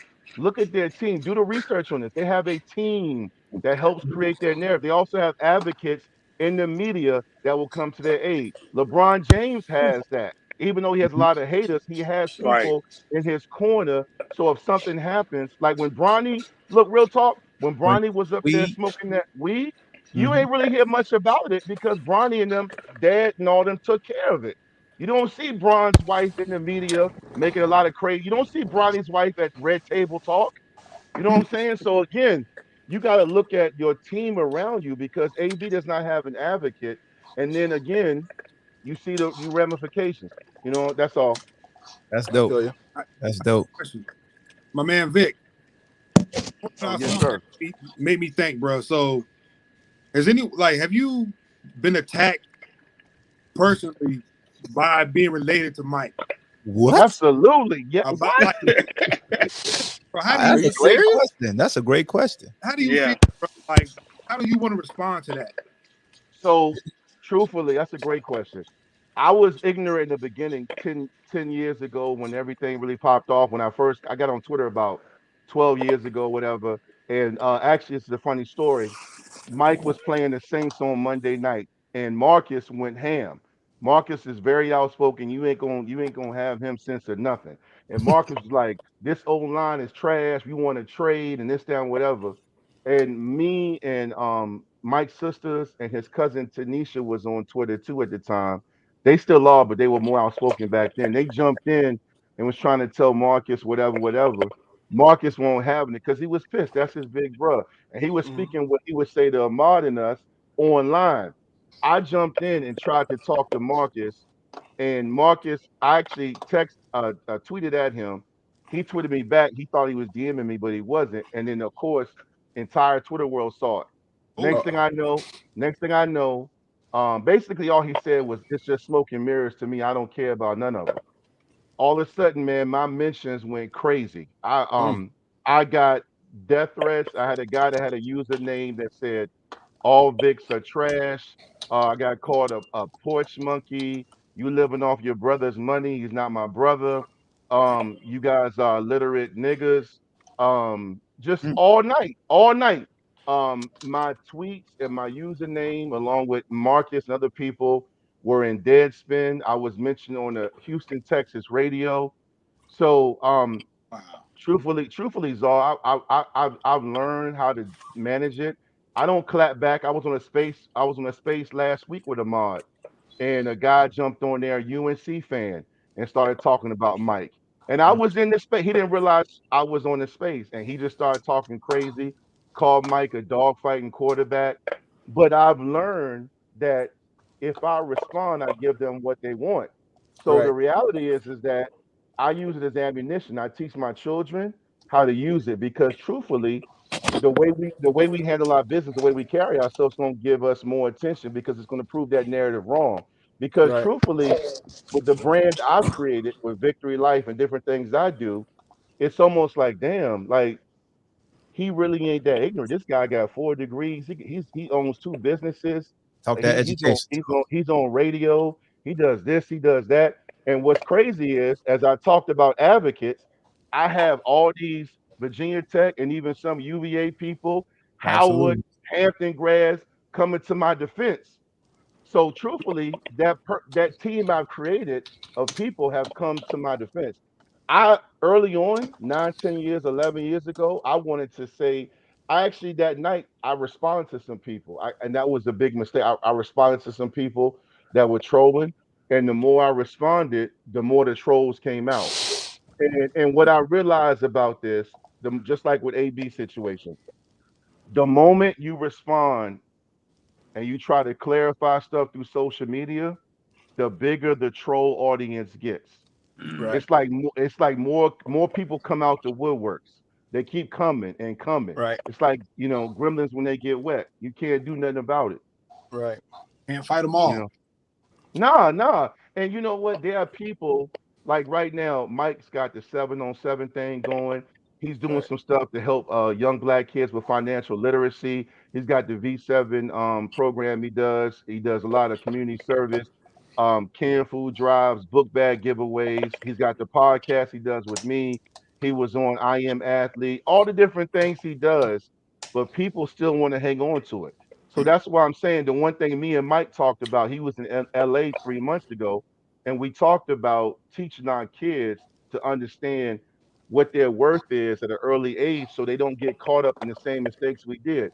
Because as I mentioned before, Zar, you grew up in the same place I did. We're from the same area. Back in the day, we didn't know all this stuff could be possible. So Yeah. now I love the fact that LeBron and KD are producing films and stuff. We got Hmm. to But teach look, these kids.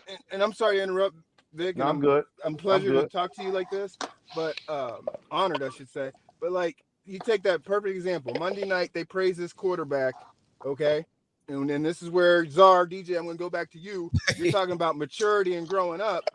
Look, Mike got caught with what Mike did, matured, did his time.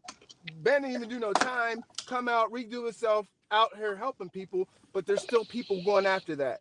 But yet we got Ben, and you don't hear none of the other backdraft of that about what we're talking about.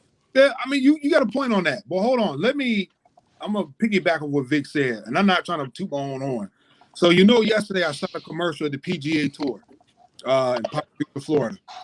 So guy asked where I was from. I said, from Hampton. He said, "Oh, okay, I was stationed in the Navy back in blah blah blah." He asked me, would you play football? I said, kick it and blah blah blah.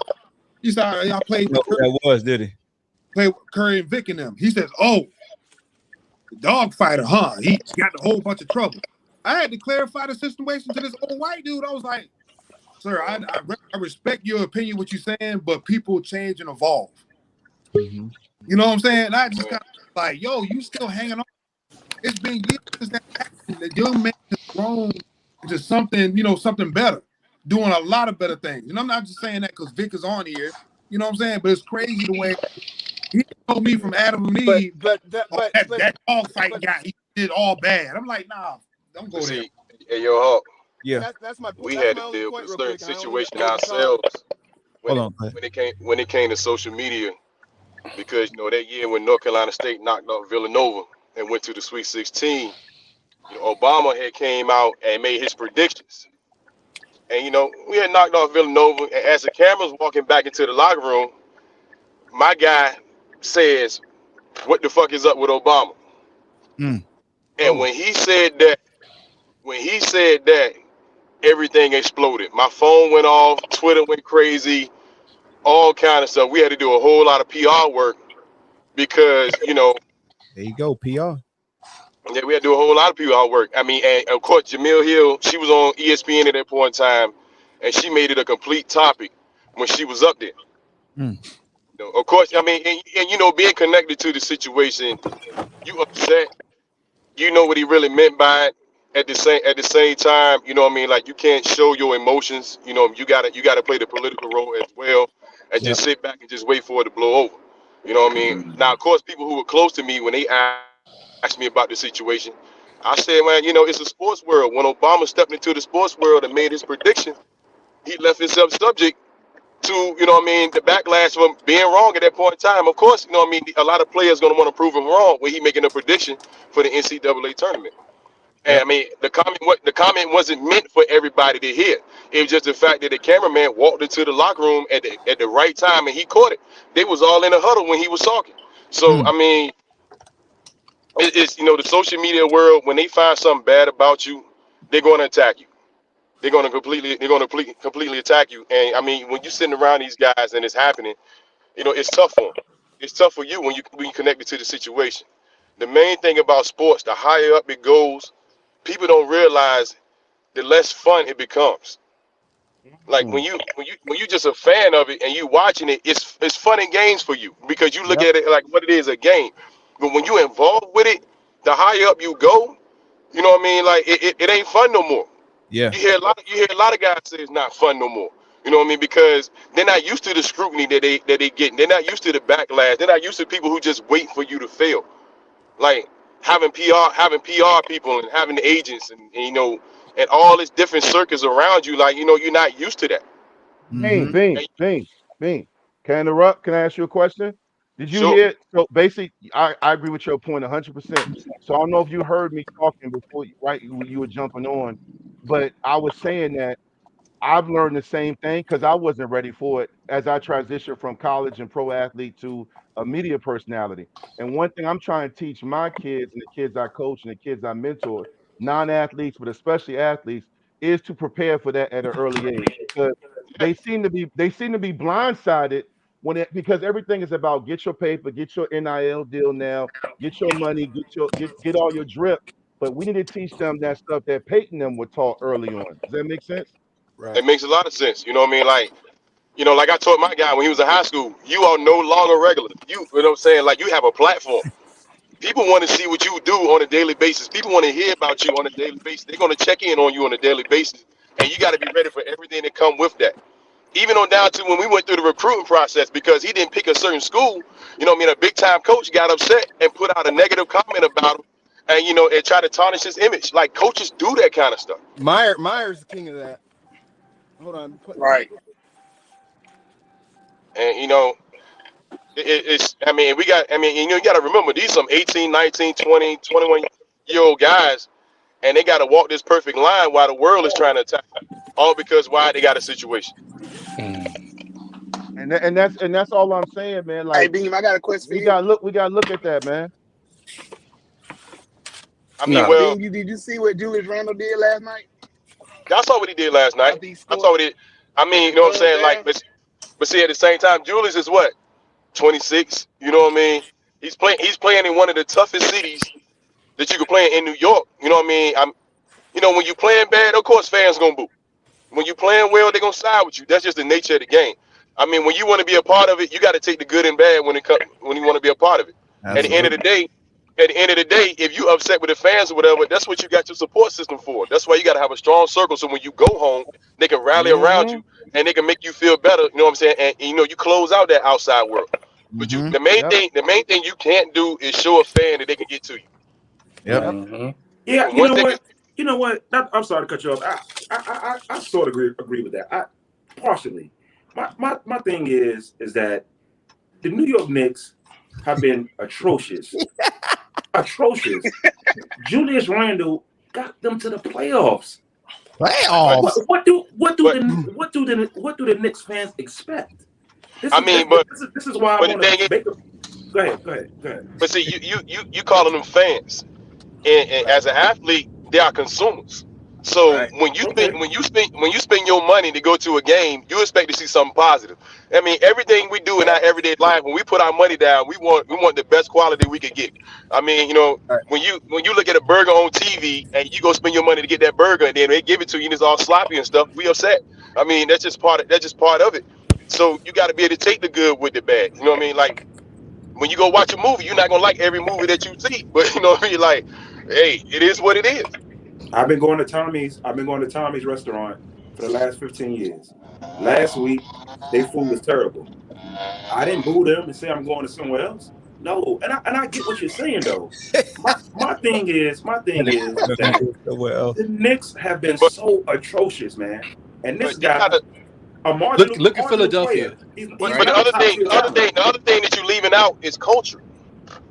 A lot of these areas out culture. I mean, okay, you could say the same thing about the Cleveland Browns. They ain't won a damn thing, and they will go out there and dog their own team. No, they dogging Baker. They dogging Baker. They dogging. I mean, but thing is, when you putting that brown paper bag on your head and you talking about the team and stuff, that's part of the culture, man. Like, and then when you look at New York, when you look at Philadelphia tore their whole team down after they just won a Super Bowl. The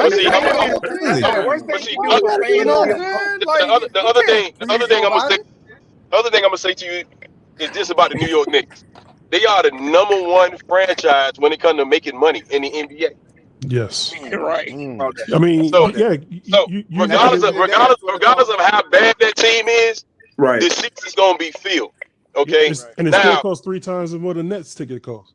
Now with Julius Randle, he picked his poison. I want to be the best player of the team. I'm the all-star, okay? I am, the most improved guy. So therefore, he didn't have a great playoff performance, but like he still is the guy, one of the guys in New York. You gotta, when you wear that crown, you gotta take everything that come with it. Mm-hmm. What you're saying is spot on. But there's something to be said when you haven't made something for the last 8 to 10 years, and this marginal talent, he gets you there, and then all of a sudden things are not going where you want to start booing. What did he do? He raised the expectation after he did what he did. Right. And So of course as a fan, when you seen that last year your team was a playoff team and y'all were playing well, you expect that team, and they added some new pieces, you expect that team to be better the following year. It's just expectation. But you got to put an asterisk on this season. COVID, injuries. I mean, a lot has to do with that. I mean, it was COVID last year too. Yeah. Hey, you made a point. LeBron get ejected for? At the end of the day, regardless of what's going on in the outside world, when you step in between them lines and they cut them lights on, what goes on in the outside world don't matter. The rules are still the same. The players are still there. You know what I mean? The worst thing you can do is to give the team hope. Yeah, I just think there should be a level of appreciation at if you go on the Falcon chat, when you're a losing franchise. Super Bowl, man, the way they be talking. I mean, but okay. We all are former athletes. Do you want to be reminded that you're a loser every year? No. Even when you're playing well? No. And you know what I'm saying? At the same time, for those losing years, was Julius Randle there? Julius Randle was there the first couple of years when they was losing. He only been this on his third year there. But they was losing them last 2 years. He was losing. No, They made. I mean, how could they be losing when they made the play? They made the playoff last year. I mean, I thought he was there 4 years. I could be wrong. He was with the Pelicans before he came to New York. But what I'm saying is that there should be some type of level of appreciation from the Knicks fans. The fact that we haven't made the playoffs in 8 years. Baker Mayfield, the Cleveland Browns ain't the playoffs. And he hasn't been there that long. He hasn't been there that long to get that level of Kevin Mack and Ernest Biner. Once you give a team expectations, you are held to those expectations and higher every year. That's the way it goes. The moment a team wins a division or goes to the higher round, everybody says, you know what? Next year they're supposed to be this. Because fans create the expectation and the media sees that and they create a narrative of, well, you did this last year. The Knicks, the moment they made the playoffs and Randall showed you what he could do and they had the good draft class with RJ Barrett and them, they were like, oh, there's no reason that they shouldn't challenge for the East. When typically, it's a process. It's sports. It's a what have you done for me lately business. I can see, man. I can see you. I got no argument. I can see. You make valid points. So my other thing is this. My other thing is this. You know what I'm saying? You as a player have expectations for yourself. So Julius Randle, he was the most improved player last year. You don't think that his goal this year is to be like second team All NBA or something like that? So therefore, if you're gonna have expectations all around for yourself, you're gonna get it from the outside as well as the organization gonna put expectations on you. Right. You know what I mean? Like, let's not forget, he's making money. He's making big money. Right. Yeah. You know what I mean? So you can't. A lot comes with being the face. But and also fans, let's be real, they're fanatics. And if you listen to the fans, if a coach starts listening to the fans, pretty soon he's gonna be sitting with them. Well, hey, look, Tibbs shouldn't be there anyway. He on his last day anyway. Well, one thing about Tibbs is not he's not an offensive minded coach. You know what I mean? Like he's a defensive minded guy. You know what I mean? So he has a track record of running his players into the ground, though. So I got a question for y'all. So do y'all believe sometimes these coaches, like, I guess, what's the word I'm looking for, can become outdated, like, and then just be there just way too damn long, or just be Tibbs is outdated. Yes, it's like a player. The game can pass you by. But see, the thing is though, when you look at a coach like Tibbs, everywhere he goes, Derrick Rose go. Everywhere he go, what's my man Gibson? He goes. Yeah. You know what I mean? So he's gonna bring guys in there that's gonna, you know what I mean, round out that locker room. That's gonna, try to put him in place, you know what I'm saying, with other players and create a comfort level. So a coach can be outdated, you know what I'm saying? Like look at Larry Brown. Yeah. That's why he ain't in the NBA no more. Like honestly, that year that the USA team won the bronze medal, Larry Brown wasn't the coach for them. Simple fact, Larry Brown, he doesn't play younger guys. Play Melo, D-Wade, or LeBron. He ain't play none of them. Melo, D-Wade, and LeBron. So when you look at everywhere he's been, when it came to the younger players, they always sat and had to wait their turn. Beam. Y'all remember? Beam's on point. Y'all remember when LeBron in the year they should have won gold? I get that T-Mac and a lot of guys backed out, but Iverson and Duncan came. Then they added a makeshift team around them with Sean Marion and all them. In one game, a medal game, LeBron, it was pool play, LeBron did a reverse windmill dunk or whatever, and Larry Brown took him out and told him to play the game the right way. Exactly. You had the two most athletic guys in the world at that point in time at the end of the bench.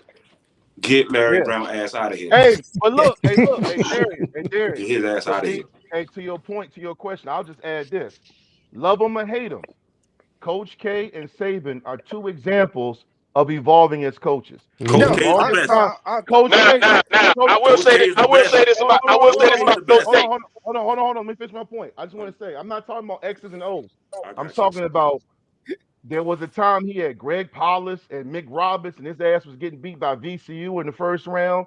Next thing you know, because he was salty about McGetty and them leaving. So Yeah. Exactly. next thing you know, he coached that Olympic team. He said, "Oh snap, these guys, I can get these one and dones and win." All of a Right. sudden, as Ahmad hauled him, he started getting those avatars. He Yep. started getting avatars, all these one and done players, and all of a sudden he's ahead of his time. He just took Calipari's blueprint and mastered it. Nick Thank Saban, you. Saban complaining about the spread offense. We can't get our defense on the field. We can't get our guys on the field. All of a sudden, he hired Kiffin. Guess who runs the spread now? Alabama. You Yeah. got you have to evolve. Some of the coaches, I love Popovich. He refused to evolve. A lot of these guys refuse to evolve because they think it's their way or the highway. The best coaches know how to adapt in the game and outside the game. My You know bad, what, being I coach? just No, need to add You I'm that. know, glad you brought you that know, up you know what because Coach K's uh, pitch is now? Mhm. Why go to Kentucky where you could come here and do the same thing and win a national championship? Dang. Mhm. Mhm. Duke See, he put. Invitational, baby. He Duke See, ain't he, lying. Invitational. Coach K uses the banners against As he Calipari when it should. comes to winning As he national should. championship. As he should. Because You know what because I'm saying? Phil, remember Phil Jackson, all he would do is take them rings, put it on the table in front of him. And we got It's the just number like one player. And we got the number one player coming out this year. it's just like in basketball with North Carolina. You know, Roy Williams, he would come in and he would have like this tray of all the rings that Carolina would win. Mm. Mhm. And he would just show them to you. You know what I mean? Like Yeah. that would work for some guys. Calipari main pitch, hey, I get you to the green room. I make you a lottery pick. I get you to the green room. How can you like go against Man, that too if you're man, young? look, I'm gonna tell you right now. When you sit down with Kentucky coaching staff and they get to talking, Mm-hmm. man, look, it's hard to tell them no. It's hard to say no. so Vic, so Yeah, to your point, yeah. right? Because Uh-huh. I definitely think that about Minnesota's coach, but just in general, like say in the NFL, do you think that's like a running problem in the NFL where you got these guys that are becoming outdated? Because you don't have like a lot of those Sean McVays or these other guys. You know what I'm saying? Yeah.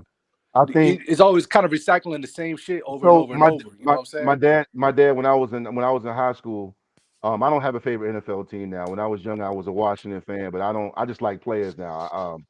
But I will say this: my dad told me back in the day when Rich Kotite came in, Randall Cunningham was one of my favorite players. And my Mm. dad sat there. I was watching the game with him back on Shell Road, and my dad said, "This guy can't coach a lick, man. He gonna ruin this guy." And I was what you talking about. He said they keep bringing these recycled coaches, and I was a youngin. I didn't really understand what he meant. And of course, we know Cunningham got hurt in the pocket, and he Yep. was really never the same. He did have that one MVP type season In with the Minnesota. Vikings that year, but other than that, Mhm. he was never the same. What happens in the NFL, and this is the issue again, that's why I said you can focus on AB or you can focus on a bigger issue when it comes to black head coaches and black general managers. The NFL has still dropped the ball when it comes to compensating players and more importantly, giving more Mike Tomlins the opportunity because what you have seen for decades now is recycled coaches. As much as we love and respect, or even if you don't, you got to respect Pete Carroll. He's an example of being stubborn because Russell Wilson has asked for an evolving offense. He's asked for different types of features on offense, and Pete Carroll has refused to evolve as a coach. So there's a lot of recycled coaches because when you guys were first talking, I put in the chat that AB may get blackballed because these guys, believe it or not, the one thing I learned at Virginia Tech when I was an athlete, Shane Beamer, who's a good friend of mine now, been a friend of mine since I was at Tech within the head coach at South Carolina. When we were in the apartment complex playing, we were on the sticks and we were playing NC2A, we were playing Madden all night. He was at the golf course. You know, he was eating caviar and he was playing golf. And one thing I learned, I was like, yo, Shane would tell me about stuff that was going to happen with the Big East 4 years before it happened. And what Mhm. I learned is that you guys can debate and go all day long on Twitter and Facebook about this coach and this team. These coaches are all friends. These owners are all friends. They're gonna look out. So they'll say in September, "Hey, Steve, we're probably gonna fire old boy.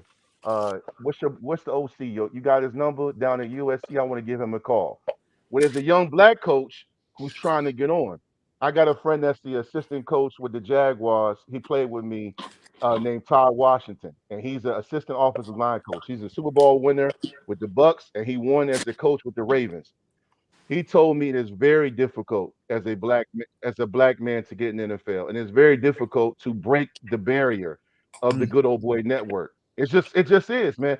And again, one thing we have to start doing, again, I go back to us as leaders and mentors and guys in this business, as father figures.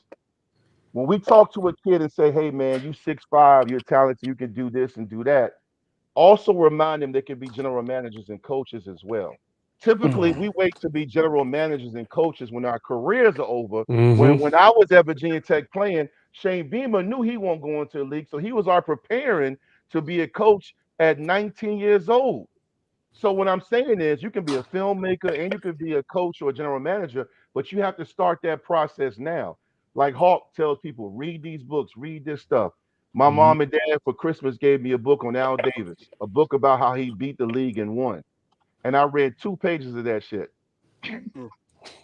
And Well, I look back, I wish I would have read more. I'm not saying I would have been an owner, but I'm just saying like we don't think about the business side. And then well, Right. they blackball us because we don't we don't know how to interview well or certain things that come into play. well, And Vic, that's let what me ask you, I've. Vic, let me ask you a question. So I posed a question earlier, like, so like assistant coaches like Leftwich, Bieniemy, Pep Hamilton, stuff like that. Do you think they should take these jobs like at Jacksonville, these bad NFL teams, because the job is available, or do you think they should wait it out so a more suitable position may come open? What do you think? I think that's a great question. I think sometimes you got to take it, and sometimes you got to be Mm, smart. There are some jobs in the NFL and the NBA that will never win. There are no-win jobs. It's the same way in high school and college. There are mm, jobs. I am not surprised Jacksonville is terrible. Their personnel is horrible. They have mm, a very they have a very terrible foundation. That's why mm, I think what Burrow. That's why I think what Burrow's doing in Cincinnati is mm, remarkable. Is mm, because they have terrible ownership. If you listen to Hushmanzada, he talked about how they had to buy their own gloves and jock mm. straps when he was a player with the Bengals. They had Wow. to buy their own stuff. That's why Mm, what Marvin Lewis did with the Bengals is still one of the best coaching jobs in history because Facts. he didn't have mm. much to deal with. Right. Now, with Yeah. that being said, sometimes you got to step out. So like if you are the enemy, if you can win in Jacksonville, even if you go 8-8 a couple of years and you sneak into the playoffs one year, now you can coach anywhere. But at the same time, you might have to be patient. And I'll say this whether you're black or white. Mm-hmm.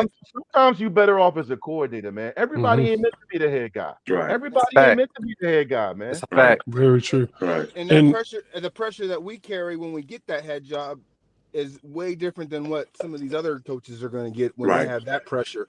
And Right. is America ready for that? And when you look at the segments of the 32 teams in the NFL, which ones, okay, this team would be more appeasable for a black coach and this team wouldn't. Kind of like Cam's situation. I think he was done when he went to Patriots because you know what they expect or what they had for the last how many years. And so then when he has that show up, that pressure of winning right now and making the right decisions, opposed to, oh, Cam's listening to rap music on the sideline in practice, those story points come Yeah. up. You know what I mean? Yep.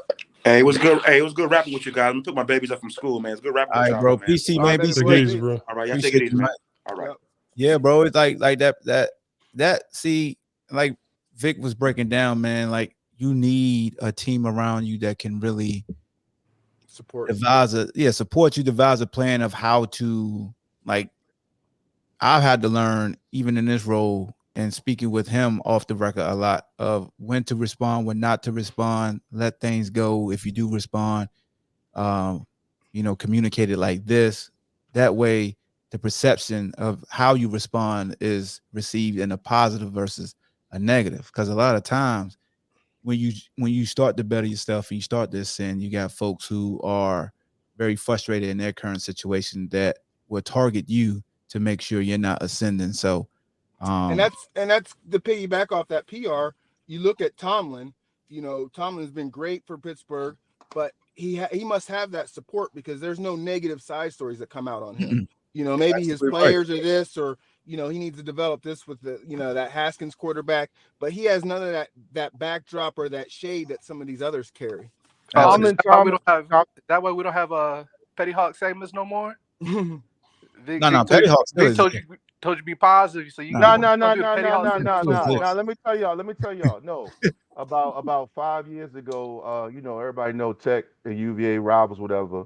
And Hawk was just doing his normal, pregame stuff, the game week stuff. And UVA, I mean, some ignorant Tech fans jumped on his timeline and started going at him, just talking about questioning his career, his credentials, and it Oh was wow, ignorant. Yeah, Yeah. no, it wow. was ignorant. And then one of them got real petty after Hawk clapped back, and I know it was some of them. They got his YouTube channel shut down. Mm-hmm.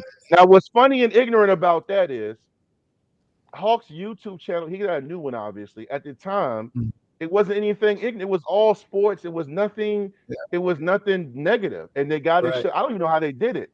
And I called Hawk because I know I was mad for him. I took a few of those guys on. I said, hey, man, this is my brother, blah, blah, blah. Y'all need to fall back, shut your ass up. It doesn't matter. The reality is that, again, I mentioned, I went through this as a Vic. They were going to keep going because all they see is a Tech UVA rivalry, which is so ignorant because they don't realize I'm probably tight with about 20 UVA guys, if not more. Probably more than that. And I called Hawk as his big brother and I said, listen, you are now on the ACC network. You're doing stuff with UVA. You're doing sideline reporting. The You are a target. father. You cannot respond that way because they're gonna get you fired and they're gonna take joy in that. Mm-hmm. And he was like, yeah. So basically, that wasn't all of it, but that was it because the reality is that we gotta look out for each other. I love Petty Hawk. I'll text Hawk when something going on. It'll be a game. I'll be like, you going live, right? You better go live because I want to I want to I want to hear. Right. But what I'm saying, I go back to when Iverson had Stephen A. Or and I've done the same thing for my cousin Mike Vick, where he made the comment about Kaepernick cutting his hair. Yep. And I know that was a very controversial statement. It Mm-hmm. came out wrong. And I Yep. called Mike. I called I him. texted him right there. He made it too. And I was like, listen, you about to catch it. Number one, you on Mm-hmm. Jason Whitlock, which I do not like Jason Oh Whitlock. And God. That was Jason, and not to cut you off, Vic, and Jason knew what he was doing because I even told folks that Jason could have did a better job of time, what we call tying the bow of follow up questions, so Mike can really get into his analogy of why he said that. But go ahead. Nah, you're So right, Hawk. That's the same thing. And Mike was not saying it because of he was lacking his pro blackness card or whatever. He was more trying to tie it into the fact that they look at us with our hairstyles. That's why he had to get rid of his braids because they look at us and that's almost a negative stereotype. And again, I've advocated and talked to a lot of guys behind the scenes, even guys that but are at Virginia Tech, even guys that are at other universities. don't let's not get it twisted. I know some of us might like or not like Whitlock, but that Whitlock has to appease his fan base, and he sets traps like that also on that show. But Oh, that's my whole absolutely. No, point. he did his That's my job. He did his job for his fan base, as you were saying. Go ahead, Vic. Right. But now that's my whole point. They would like that day I called Hawk. It was a few idiot Tech fans that would try to set the trap with him. Like the reality is that you when you come in, like I had a guy that trolled me first thing in the morning one time, and I wanted so bad to say something because of where I'm from and how I was raised. Like Right. I'm sure you guys are the same way. We all ex athletes. If you confront me or you come at me, we gonna have it out. And if if it comes to us fighting, and we gonna wreck, and we're It, gonna be good. it is what it But I is. Right. responded. I responded because I learned you have to be witty with some people. So I responded. I Mm-hmm. said, and I took his tweet and I retweeted it with my comment. I said, man, I must be real special for me to be the first thing you think about when you wake up. And everybody started laughing at dude. It's almost like an 8 Mile when B Rabbit took on the dude at the end. And he used everything he was gonna say against him on himself to beat him to the point. And you almost got to be savvy like that, man. But it Right. it Yeah, it, that's true. it sucks though. It sucks because it's double stand. It makes me mad some days, man, because I wish I did know AB. I really do because I look at his team and I don't see a team. I don't see people around him that are like, hey man, like don't do that, or let's be careful, let's release a statement, because now you're playing a dangerous game. Because here's the thing. When you start releasing tweets and statements and things like that against the NFL, against Bruce Arians and Tampa Bay, a team that has Tom Brady, even though Tom Brady is your boy, they're gonna start digging. They're gonna start Detriment digging now. conduct Hey, detrimental to the team. actually, Vic, I'm glad you're here too, cause the whole Calvin Ridley situation, right? And y'all know he took a break for Hold on, Darian. Explain that to me, man. I don't know. I'm behind on that. What's going okay, on? so y'all know he took a break because of the mental for mental health reasons, right? Do remember that? Um, Hmm. there was already like speculation. Some of the guys I know that are down there talking about him breaking up with his girlfriend might have been one thing. Uh, then there's some people that know him talking about some of the pressures he was dealing with, being the guy since Julio left. You Mm. know what I'm saying? But my whole argument was well, between me and my homeboy was the fact that he felt like he shouldn't still be getting paid basically because of this is his choice of taking a break or whatever. Long story short, Atlanta and Calvin are talking about going their separate ways, which is why you don't see them, having rushing him back. Even for that little playoff push that they were going for, try to get him to come back. They're just going to split all the way around. That's why you see all these different scenarios or where he can go and all those things like that. So my thing is this: as far as with mental health, right? That's why like it's so tricky about mental health. You never know what somebody's going through, and I kind of want to ask your opinion. Like, when you take a break, like from the team, you know what I'm saying? Uh, for that particular reason, should it be treated like an injury per se? Mm. And they shouldn't. And should it be like should there be clauses to where they can't just get rid of you or decide to get rid of you just based off of that reason? So what you're gonna start to see, and I was talking to my homegirl. She's licensed like me in Richmond. She's got her own practice. Mental health is now at the forefront of our culture and in our world. So you're gonna start seeing more jobs and more opportunities throughout corporate America for that, which is a good thing, Mm-hmm. including NFL and NBA contracts. You'll see more clauses for that. However, I don't know Ridley, but I would hope if he did take this break, he would have gotten, I know this is going to sound funny because it's going to take us back to middle school, elementary school, a doctor's note.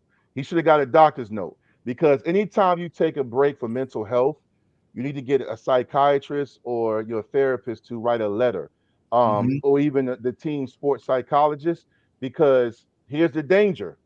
Let's say this podcast caused me trauma today because somebody said something.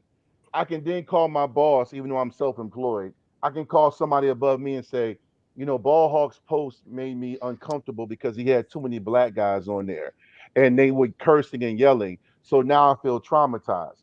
We call that self-diagnosing. So Hmm. hopefully Ridley has a letter, a signed approved letter highlighting his mental health issues, because otherwise the NFL, I'm telling y'all, bro, y'all don't understand. They own a day of the week. The NFL is the most powerful entity in the world. If you don't have your T's crossed, you are not going to get what you need. Nope. So if he took a break, what was the break for? Was it out long how long he was going to take a break? What was Hmm. was it due to dissociative disorder? Was it severe mental health depression, clinical depression? Were you having suicidal or homicidal ideations? Were you feeling isolated? Did you take the team issue precautions and regiment that we give to our players before you took this break? Were you out? Because if we found out you took a mental health break, but you went to see David Chappelle, no, you're Mm. not depressed. You went to a comedy show, and they Yep. will find out. They So will he find has to out. make sure that he did all that. I know that sound, guys. I don't. I'm, for the record, I don't want you guys to think I'm not empathetic or sympathetic. I'm just telling you. I'm giving you Preparing. how Well, their perspective. I totally Yeah. agree because didn't Cam went through that when he took his break from the team with the Patriots, and they asked was it a COVID thing when he went down to Georgia or whatever, and they were getting on him. This is right before he came back to get cut. They did that to him. Allen Iverson, his last year in the NBA with the Sixers, took a break to focus on his daughter's health, and then Stephen A. posted a picture, and they talked about on First Take because he was at the strip club in Atlanta with the ones on the dance floor, with the ones laid out. They had the, they were like, what kind of break is he taking when he needed to go to the strip club? And that's why I made the post yesterday on Facebook when the Bucks responded to AB, and when they say they offered, they set up appointments for him to see their physician, and he missed them. That's why I was like, oh, they got they out. Because even if he provides the MRIs, which second opinion, you more than welcome. If you're an athlete, you always get a second opinion. You have to. But if you miss their appointment, they said just because you're set in stone to see your own doctor, then they're gonna create this narrative. Well, hey, we did all we can do. We didn't neglect you. Right. And that's what I was wondering, when AB's hitting him up, or BA hitting him up, whatever, saying, what's your deal? We want to make sure you with the team because if you're ready, we need you. Yeah. Type thing. Is like, well, is he not communicating with the team? Is he not being where he's supposed to be? Yeah. That too. Yeah. Yeah. But I think we lose track. I think we lose track of the fact that it's a business. And the fans, people want to think that it's still like Little League, but this is a big money business. So at the end of the day, absolutely, you got to understand that the asset, like people don't understand the biggest asset is people. So like right now, like you got an AB who's right here at this point with his talent. Then you got a BA, not saying Bruce Aaron, but a player called BA who might like be a notch below him. And really, this player just need developing. Like I'm gonna give you a perfect example. Look at Van Jefferson, who played for the Rams. Like he's like a second year player. He done made some plays this year, but he's not on the level of Cooper Kupp. He's not even on the level of OBJ. But in that offense, they can find him ways to get him open or to be an asset. So if we can continue to develop him by year 3, year 4. He's going to be a staple in that offense. Now, the problem with the player is once the player becomes a staple, that confidence goes up. And now your people, my people, even ESPN telling you the man. So now you're going to go in and say, I want you the man money.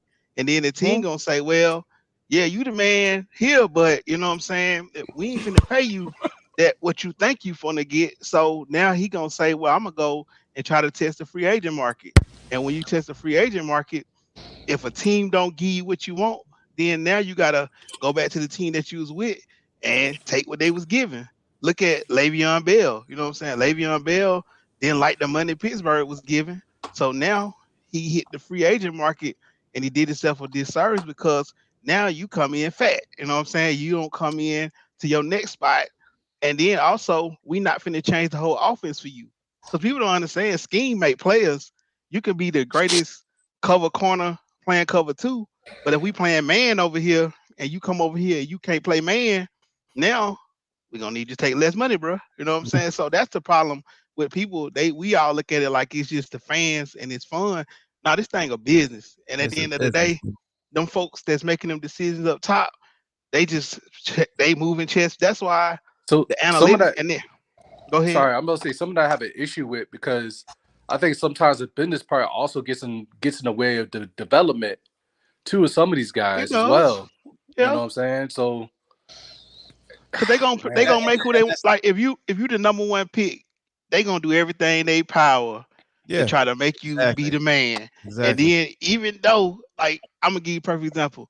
Remember, Matt Flynn when he went to Seattle, they gave him all that money, but then Russell came in, and Russell pretty much ran him out the building. Yeah, so Russ came in cheap. So it's a lot of things you said that make a lot of sense. That a lot of fans, I won't say fans, I'm gonna say fanatics, because a fanatic is somebody they're just gonna back the game or back their team no matter what. They're not really gonna try to listen. And that's why I always, when I engage with a fanatic, I always tell them there is a disconnect. And a lot of times when you say there's a disconnect, they take it as it's a diss. It's not a diss. Like the way somebody who's been in that business or played that game at that level, the way we view the game, our lenses are totally different. It's tuned different. You know what I'm saying? Right. It's like a piano. Our tune is a little different than theirs. And you can tell when you talk to them that their brain just don't get it because they've never seen it for themselves or seen it enough. You know what I'm saying? So a lot or of never times, played.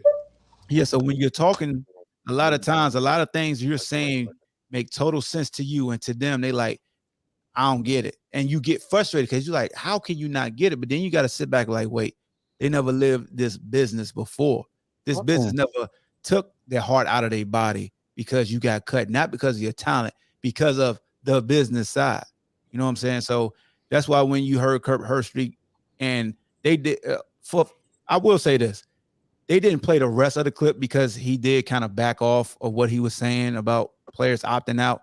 But even when players opting out, a fanatic is selfish for their entertainment. That's why they get mad at players for realizing that you are a business. Like Robert T. Green said, you go to college. We all go to college to increase our job ceilings to make money, right? And if you're going to a job, no matter what you want to be in life, you go to college and you major in whatever you want to be. And whatever you're majoring to be, if that job comes to you because your referral is good enough to get said job without a degree, we'll all leave college. Like if I'm in college and I got one semester left and my dream job is like, I want to hire you now and I give you this contract. Or I got this feedback and look, hey man, we want you. You can leave right now. None of us is going to finish our degree. Oh no, don't nobody want to put success on layaway. If No, I got the money, I want my success now. I can pay for it now. Okay, give me my success. I exactly. ain't trying to put it on layaway. So if Hey, you put out your resume, and which is what guys do, filler for the NFL, hey, we got you going this round. If that's good enough for you, why we want any kid to jeopardize what's set in stone as far as an estimate of where you're going to go? Why jeopardize that? Why would we want a kid? Because they use that team, but that team, that statement in itself is a hustle because a true team understands your personal goal and they will actually applaud you and encourage you to not even step on the field. If they truly are invested in you as a human being and they love you, if they know that you have a chance to reach your dream, they'll leave it in your court. They're not going to force you. You know what I'm saying? So that's why when it comes to opting out or transferring, me just looking in it for the outside looking in now, I sit around fans and I understand why they get pissed off by the transfer portal, this and this and that. But in anything, even with all these kids transferring, COVID year caused that free year. It was never free. Right. The free year put us with 1,400 guys transferring in the portal, and we only got 1,400 scholarships available. The free year did that. So that's why I kept telling folks, NCAA ain't make it free unless they increase the scholarship numbers. Then it's free. But see, also, we get caught up in the name on the front of the jersey. And a lot of times, like, because the thing about it is, if you can say right now, they try to make the Power Five supposed to be, if you go to Power Five, it's guaranteed that you're going to be able to have an opportunity to go to the show. Well, now with everything opening up to now the HBCU getting in, now you got like last year, I think they had a guy who got drafted out of D3 in the first round of the NFL. So now they're expanding the pool. And so now these kids are all looking at, oh, if I go to Power 5, it's going to solidify my future, when that's not true. And then they try to make it seem like, oh, if I go to Alabama, Georgia, one of the big schools, then all of a sudden that's going to guarantee me something, but it don't guarantee you nothing. So now you got to do what's best for you. And I think as coaches, mentors, like Vic speaking on, like when we talking to these kids, we have to put in their mind, like, yeah, I know everybody want to go play for Alabama or whatever, but if I can go to another school that's maybe not Alabama, and I could still get the same amount of exposure and give myself an opportunity to reach all my goals and dreams, why not be that? Like, that's why when they knock the kid that's going to Jackson State, like, and they try to figure out, like, what did Dion say to him or what did Dion give him? Well, the kid just came out and said Dion told him that he gonna let him play both ways. Yeah. And so for a kid at that height, because most of the time you could be the greatest DB, and then they be like, you a pretty good receiver in college. 9 times out of 10, they gonna make you pick what side of the ball you're gonna play on. And that's pretty much your choice. But now, if you're gonna get his kid to showcase his talents on both sides of the ball, then that might be a plus for this kid. So I just think that we as a community, because a lot of times we so pushing these kids to you got to go to the big school, but you got to go to the best opportunity for you. Because a lot of these Man, coaches ain't gonna really they don't care. Like Oh, he went out. there's a reason why There you go. Petrino was supposed to be with the Falcons, and then he took a meeting with Louisville, or he took a meeting with somebody that night and quit. Right. You know what I'm saying? As soon as Arkansas, because they don't Arkansas. they about their brand. Yeah, about they about their Yeah. brand. They not about the kids. Like I was Right. just with a kid who was underneath the Oklahoma umbrella. Lincoln Riley, he gave them the same speech that he gave USC at Oklahoma doing it the day before he quit. Well, Pat, what you talking about is Public Enemy. I'm not even a huge Public Enemy fan, but they had some bangers back in the day, right? And they had a album called Fear of a Black Planet. And what you're talking about is fear of an uprising of self empowerment by athletes, right? Right, Men and women. And also more awareness. The more wisdom and awareness we have, the more empowering we can be for our own families, our own culture. And I'm all for it. Hawk a lot of times says, I'm pro player, I'm pro athlete. I'm the same way because if a teammate is not complaining about guys opting out, then why? I get fans that are going to complain. And if they understand the big picture, you do have a contingency of fans that are like, hey, um, I'm happy for this guy because he's doing what's best for him, and this is a great move for him. But at the end of the day, man, you're right.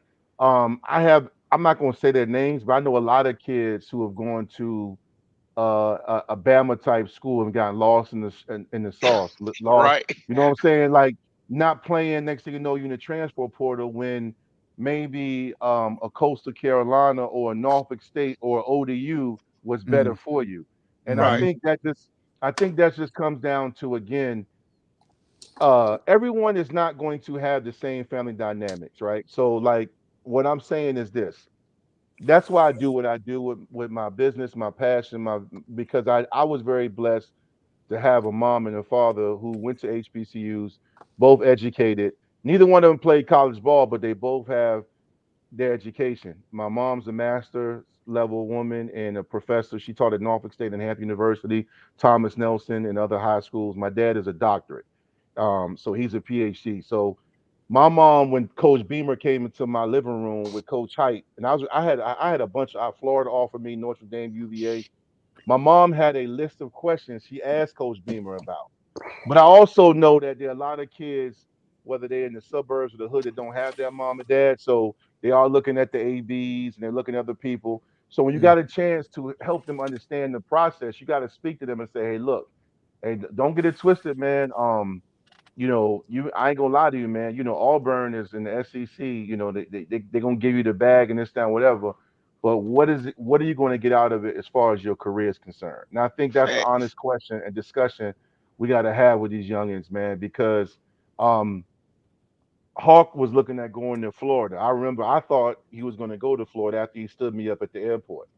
So he, he stood me up at the airport. Him and Juice, right? Yeah. So Yeah. I told Myron Newsom, I said, "Oh well, shit, Hawk going to Florida, man. It's all good. I'll see him when I get home, right?" And then he went to UVA, and a lot of people at the time were like UVA over Florida, but if you think about it, man, like long term, look what the community of Charlottesville, look what UVA and Ahmad together collaborating has done for his career. He made the Facts. best choice for him. Just like I had a couple of my guys that went to Morgan State and they're doing very well. But I don't know if people now have the patience and the due diligence to really make those informed decisions because we are in an instant gratification society. I mean, Beans Right. was up here earlier talking about it's hard to say no to Kentucky. Believe me, if Kentucky offered my son, I can't commit for him. But at the same time, you gotta look at like, okay, is this the best decision? That's a tough conversation because it's not. And It's that not just. It's just not a tough conversation for athletes. That's a conversation you got to have in corporate America when you're taking a new job. Facts. right. I had an You know what I mean? opportunity. I grew up with Joey Galloway. He's on ESPN analysis, and of course, he went to Ohio State. But at the time, I didn't know football. I didn't understand it at the time because I was so young. But everyone back home was like, "Oh, why is he going to Ohio State? Why is he going to Ohio State? They don't throw the ball. He's not going to have a career there. He's not going to have a career there." So you got to be careful. When you're just piggyback off your point. Be careful on who you listen to because at the end of the day, it's our own path, and you hope that the decision you make with some of these coaches when they stare you in the eye, that okay, is this really going to be what it is, or everyone's waiting for that, the man behind the curtain, the Wizard of Oz at the end type of thing. But also, what you got to look at too is we got to teach these kids too is life after football, life after basketball, and then when because they just think in the moment, like okay, these because I tell my son, he go to University of Florida. I said if you do what you gotta do for these next, really, I don't even count. I count the 4 years of college, but I said if you do make it to the league, you do what you're supposed to do for the next 10 years. Invest right, learn the knowledge that you need to learn. You can set yourself up to how you can live great Pat, for a Pat, long Pat, time. Well, Pat. What does he want to do when he's done playing in the NFL? What's he want to do? Well, he talks about doing sports. He doing sports medicine, so he wants to either open up a gym or open up some kind of business to help athletes train and stuff like that. All right, look, this is what I'm gonna tell you, father to father, man to man. Tell him what year is he at Florida? He just red shirt sophomore. Oh, this is perfect because he could do both. Because I know he's getting ready. He's getting ready for the season. His training. I've been through all that. I miss those days, right? But here's the thing.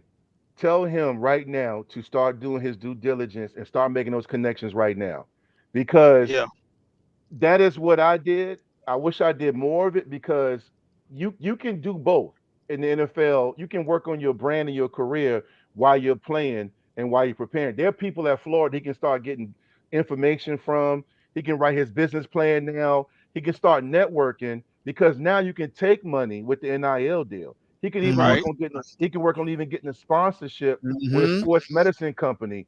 So don't wait. You know what I'm saying? Don't wait until That's God smart. forbid Yeah. something happens. Yeah, go ahead and have that conversation with him tonight, man. You know, say I talked to Big Vic, man. We were chopping up, man. He was bringing up the fact that you should just tell him now, man. Again, I bring up Shane Beamer. I'm telling you guys, we were playing the video games all night. We had shorties in the crib. There's Nas blasting. I love those times. But the one regret I have is I wish I took some more time to think about my career path and start networking. Now, God had a plan for me. I'm doing great now, but there's some things I could have been focusing on I feel that you. other Yeah. that other guys were doing because life is a hustle, Facts. and that business plan that he can start right now. Because believe me, I'm sure he's going to have a shot at the league. He's at Florida. He's in the SEC. It's a great program. I'm sure he's working hard. I know he's got a great father in you. But just throw that at him about working on his business plan right now, man. Like too many guys. The biggest thing we do in life is waste time. We Right. do. And I don't mean that in a bad way because I'm glad I jumped on this morning. And sometimes you got to take some self care and just binge watch a Mm-hmm. Netflix show. Sometimes you just got to be a sloth. Sometimes you got to be a sloth and lay around and enjoy the fruits of your labor. But at the same time, you got to use that time, man, because You got to work it's on a, your craft. it's a guy right now in his same position group who's not better than him, who's already working on that same plan. You know what I'm Right. saying? That's all. Yeah, I Hey, hope that and, that's makes sense. oh no, that makes sense. That help a lot. You know what I'm saying? But like I think you nail on like these kids because now with the information age, I think we wait. You know what I'm saying? We wait till we done with this chapter. But But if you already I done started on the next chapter, and maybe I'll speak for myself. I think it's hard for us because I'll be 49 this year and I still don't know what I want to do. You know what I'm saying? And mm, so sometimes we put so much pressure on them, and sometimes we just gotta enjoy the ride. You know what I mean? Focus on our craft and make sure we're not in the streets and we're not doing the things that are going to draw that negative attention. But my daughter, she played basketball and then she bailed out and she wanted to do band. And I didn't want to be that parent that said, no, you got to do this, this, and this. Because, so many of our parents, you got to be careful of the parents that try to live through their kids, too. yeah, Facts. No, I agree. I agree. I agree. I was just telling Pat the biggest thing is to tell his son to ask questions to start getting some resources right. Right. Even if he does it 9 years from now, he can still have some things in place. Just ask Right. questions because let me tell y'all something. Let me tell y'all something. Hawk knows this story, And I've had a lot of guys on my podcast, women too, that went through this. Some Shonda Baileys, Marseille Browns, Damon Bacos. Let me tell y'all something. When I got cut from the Ravens, I sat in BWI Airport. And football is one of those sports when it ends abruptly. Right. It ends immediately, right? And I'm sitting here. I got 2 degrees behind my name from undergrad, but I'm sitting in BWI Airport, and there's a delay.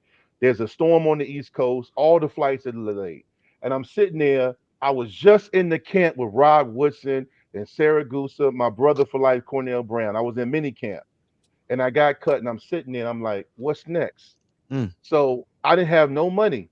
All the bowl game money I had, that was spent in Coliseum and Newmarket Mall. Okay. Mm. All the Right. money I had. I had a Early. bunch of shoes gone. I had a bunch of Virginia Tech bowl sweatsuits. I had bowl rings. I had no place to stay because my scholarship's gone. My apartment, the lease ended. Okay. Mm. So my point being is it hits you fast. So Right. thank God I had, then my girlfriend, now my wife, my best friend at the time, one of my best friends, Tyrone Tynes, lived nearby. He picked me up from the airport, got me back to Northern Virginia. But I took a day just to kind of figure things out. I still wanted to get back in the league. I trained, did arena ball. I got invited to some more NFL camps. It didn't really work out. But it's one of those things where football is one of those sports you have to kind of not so much have a backup plan, but you got to be thinking about, okay, when this happens, I can do this. So that's all I'm saying because you go through a very, very rough transition. Because even if you are prepared, I did not watch football for 2 years after I got cut. Mm. I didn't watch for 2 years. I couldn't watch it. And then on top of it, I went back to the 757. I didn't want to be seen. Mm. Mm-hmm. I didn't want no, because when I you went through first that. of all, I'm 6'5", 360. So I'm gonna stand out at Kings Dominion. I'm gonna stand out at Walmart. It don't matter where I'm at. And Right. when you see somebody, you know how it is back around the way. Hey, yo, Big Vic, man, what the hell you doing home, dude? You know what I Yeah. mean? Right. Hey, man, hey, Stick, man, hey, you know that boy Vic home, man. Damn, bro, you got cut. How the hell your big ass get cut, man? So And imagine all day long, all week long, being asked what happened. right. Right. So athletes go through a very dark depression, men and women, when they're done playing, even if you want it to be done. So And I speak on that transitional piece, if that being makes sense here, to you guys. I live here in Bowling Green, Ohio. You know, Urban Meyer's here, and so I got to meet a lot of players. I would hung out with Antonio Daniels. Went to NBA, but a lot Mm-hmm. of things they learned was when that career is over, also that coaching structure there. You don't have that structure of someone telling you this, or that, and you lose part of that structure. And now you're out in this world like, oh shit, what am I going to do? And for some of these athletes, they've been promised that they don't have something to fall back on, whether it's education or some type of job, or infrastructure or parents or something that can help them. So some of it is it's a death trap for Facts. Facts, bro. Y'all Football, dropping football, clues. football, man. Like, and you know what? People from afar can't tell, man. Let me tell y'all something. Hawk's cousin is older than him and older than me, but we played together for 2 years. His name is Sean Hamlet. I played against and with some of the best athletes this world has ever seen. Played against Ray Lewis, Ed Reed, Anthony Poindexter, Myron Newsom. I can name drop just like you guys can. Sean Hamlet excelled in track, football, and basketball. He was the best player, one of the best players I've ever seen. Every time he touched the rock. One year he had 16 interceptions in the season at free safety. him. He went to Florida State and he won a national championship with Charlie Ward. I used to record his games and rush home to watch him play. And I was an offensive and defensive lineman, right? Sean Hamlet didn't have a long NFL career. And Mm-mm. from a distance, I'm like, what in the world? Because that's what I'm trying to tell y'all. The NFL, unlike any other sport, the NBA has the G League now. They paying great money. And by the time Yes. our kids get older, the money gonna be even better. Right. Right. NFL, you had NFL Europe with the big thick face mask that's Yeah, no I remember longer that. around. Yeah, yeah. You Yeah. had Canadian Football League, which you can have a good career in the CFL, Just but gotta stay over there. you gotta stay over there. A lot of people don't want it. I don't want to live in Canada. I ain't trying to go Right. to Canada. So my thing is when I saw Sean Hamlet and Myron Newsom and guys I idolized and played with get released or get cut or didn't make it, it shows you how hard it is. So When I'm saying this, just be prepared. That's why again, when your legacy is old, when your legacy as far as your career path comes to an end, when it comes to playing, you have to be prepared to start that next chapter. And Mm-hmm. some guys, they're still trying to figure it out. You know, I mean, it's And to, hard. And yeah, right, and to your point, luckily Charlie Ward had basketball to fall back on, but Charlie Ward's another example of the NFL wasn't ready for that. He was But ahead we're of his at now, time. Yeah. no, He was right? ahead of his time. Way ahead of no, his time. no. And that's the Because one thing I used to, coaches don't tell you. because you could, if you look back at some of those tapes, it was like Charlie Ward was running the spread way back then. Yeah, it was. I'm telling you, Yeah. man. Like Pat, tell your son. I'm telling you, man. He's in a blessed opportunity. Florida. I actually like Florida. I almost went to Florida. They recruited me hard. Spurrier's son was calling me from the Sugar Bowl. Florida is great. You know the Gators. The memory he's going to have are going to be forever. But don't be afraid to challenge him to think about his transitional plan, even when he gets that call from the NFL. You want to All always right. be in a situation, man, because the NFL, man, college football, everything just I mean, think about high school. Think about the guys we played with that last game, whether you won a state championship or was in the playoffs. I remember on the bus ride we lost to Norcom on the 1 yard line. And Mm. I remember there was Ruben Volk and George Gordon were my teammates, and they were crying hard. And I remember one of them was yelling, "No more practice," and they were crying and crying. Mm. I was 17. I was like, "Yo, all right, this hurts," but I'm like, but I was going to Tech. Yeah, That was because their I know. last. That was their last game forever. Yeah, Forever. because I referee. So when I did a playoff game, we have a pregame talk, and so one of the old heads that was in there was like, "Get these kids the best game that you ever ref because some of these kids will never play football again." Mm-hmm. And that kind of resonated with me, like, dang, that because I think another thing when we talk about the business side of football is that talent take you so far because a Yep. lot of kids be so quick to wanna I'm going to the league and then Mm-hmm. can you stick though? You know what I'm saying? Because really, when you look at sticking in the league, like I remember when we went on a visit to Bama, and that they had, how they have people talk. They had like an ex-player come back. Can't even think of dude's name, but dude played for Bama. He went undrafted free agent in the league, but he played in the NFL for 6 years.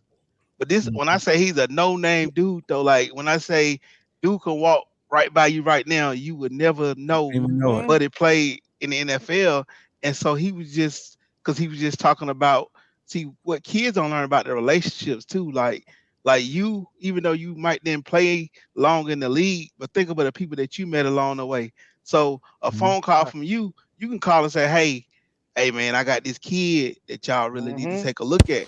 And see, I tell kids all the time, like the people that we seeing on Sundays, most of them guys are not by surprise. Like somebody knew them or put the call in. Like Dion was on when Dion was still doing media.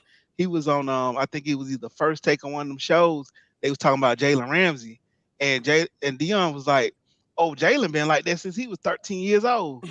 Mind, mind you, we talking about Jalen at 19, 20. So Dion been knowing this kid 7 years before he even got to this point. So a lot of these kids think I'm just gonna surprise somebody. Now every now and again it's some do surprise, but most of these kids, people knew about you for a long time, and they get a shot. And can you stick? And can you make it right? Think about that what you just said. So he knew Jalen when he was 13. Where did Jalen end up going to school? Florida State. Where Dion go?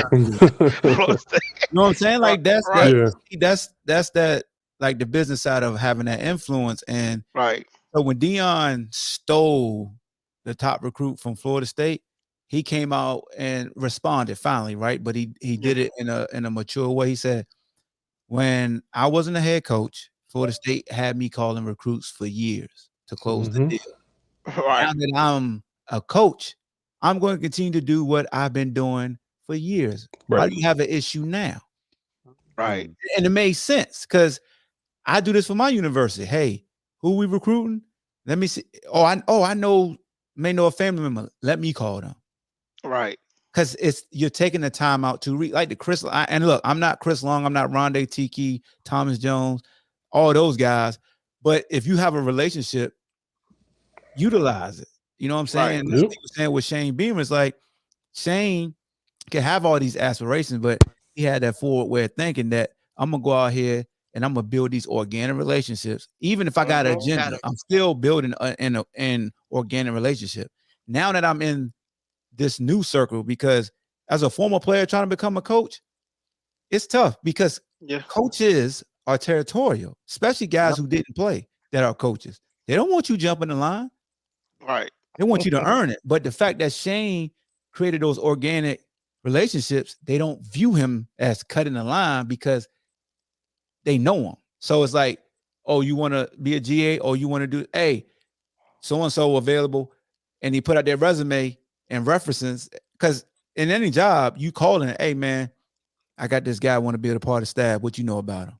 Cool, good. What you know about him? Good. What you know about him? Good. No different athletic directors. Got this head coach in here. We just got new head coach Tony Elliott. Of course, we're Yeah. gonna Right. talk to Dabo, but then we're gonna talk to somebody who he think they not gonna talk to. You know what I'm Right. saying? So it's just one of the things that what Vic said is right with young athletes is the networking is powerful, and a lot of times we get stuck with networking in a bubble that we feel like we always gonna be around, and you got to go outside that bubble because this bubble we live in is gonna burst soon. Because And Mike then Tomlin's story like that. Like Mike Tomlin said, he was playing at the school he was at, and I think Russell Murray. Roman Harper or one of them was on the like playing DB with him. He Mhm. said one day he just was out there. He just looked at them guys and said, "You know what? I ain't good as them." Yeah, yeah, So he yeah. started going to the coaches meeting. You know what I'm saying? He started putting himself in line to become a coach. And I think that's what players have a hard time doing. Recognize, like, because if I ask you right now, you ain't played football professionally in a while, but Yep. I ask you right now, Jalen Ramsey better than you? And because you mature, you might tell me Yeah, I'm gonna yeah. say yeah now. Yeah, I'm gonna but say yes now. but But 5 years ago, if I still have my tick, I'd be like, hell no. exactly. You know what I'm Because saying? it's hard, and that's why when these kids will look at somebody that might be better than you, but you got to have that next step. Like, well, he might be better than me, but he ain't gonna outwork me. And Vic spoke Yeah. I about got that you. earlier. Yep. Vic You know spoke what I about that tell them, Pat? earlier. Go You know what I ahead. tell them, Pat? What you're 100% right. And what I've been doing now is I tell, because again, ain't nothing wrong with loving money as far as making money, right? Yep. So I show salaries. I've done symposiums. I've done at least 10, 15 of them for middle school and high school athletes, and I have former players, men and women come and speak on what they're doing now, whether it's entrepreneurship, business owners, Mhm. principals, or whatever. And the one thing I tell people is, uh, listen, do you know how much an NFL not GM, but I forgot the positions, but there's like 20 or 30 positions in the NFL where Director if of you player work, personnel. yeah, where you Mhm. can make a lot of money, and Yes. Right. you should see the kids' faces when I break down the money that these people make because they didn't know that. I'm Mhm. like, yeah, this guy makes $275,000 a year basically to Hmm. go do this. And they Mhm. was like, what? I'm like, yeah, and they pay for your travel, your room and board. You Some get treated kids, just like the athlete. yeah, some kids are just going to just look at playing, and I don't fault Right. them because if you got tunnel vision, that's fine because it can benefit you. I just try to give kids other ideas to think about as they progress because um there are people that resent me and Hawk because we're Mhm. in the media world and we didn't really go to journalism school. Oh yeah, I know. Yeah, You yeah. know what I'm I'm saying? like, Like yeah, I've I'm been, about to say, you know yep. what I'm saying? Like I get a lot of invites. I've been on ESPNU. I've done ACC Media Day. Mhm. I've done ESPN3 broadcasting. And I remember I broadcasted in 2013 the Virginia Tech spring Bring game. in. And then people were like, "How the hell did you get that, man? I've been trying. I put my name in the hat, man. You Yep. know, I was like, hey, bro, you know, and that's the thing about it is that gave me a window to something else. And Yep. and real talk, there's money in that. Oh You Mhm. yeah. know, But you see, know what Right. I'm what saying? Hmm? Hey, freeze kids you up. on our college and y'all play is gonna give you more of a connection to that. So somebody who, because really we pay y'all for y'all perspective. Like Yeah. I ain't never played football in college, so me and Hawk, like we up for the same job. They gonna be more believable to what you saying versus what I'm saying. It just the guys that you seeing that's excelling in the media world, that like Stephen A's and Yeah. Skip, they so over opinionated that they so left. Their opinion is damn near entertaining. That's why Yeah, they excelling. they created that lane, and all the time. Like I've learned over the years, like because I used to always be like, damn man, like Vic said, like how do you get there? How you get there? But then when you look at like Stephen A and Skip, one thing I could say about them is that they mastered their lane, which was journalism. Like they were Right. great writers in their own right, beat writers, whatever you want to, columnists.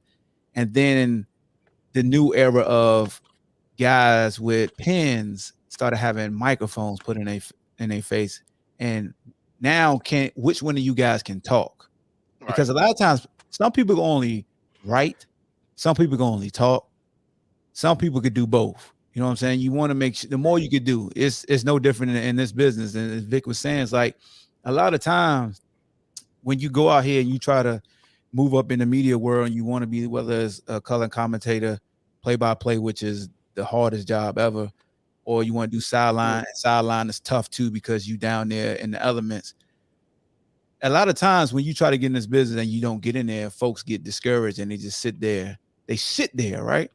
But in this day and age, and I think I want to say Dion might have talked about this, but speaking for me personally, I came with the idea like, you know what, this Facebook stuff, this Twitter, whatever, if you can tangibly show an employer, one of these networks, like, hey, I want to do this, and they look at you and like you said, well, you don't got no schooling.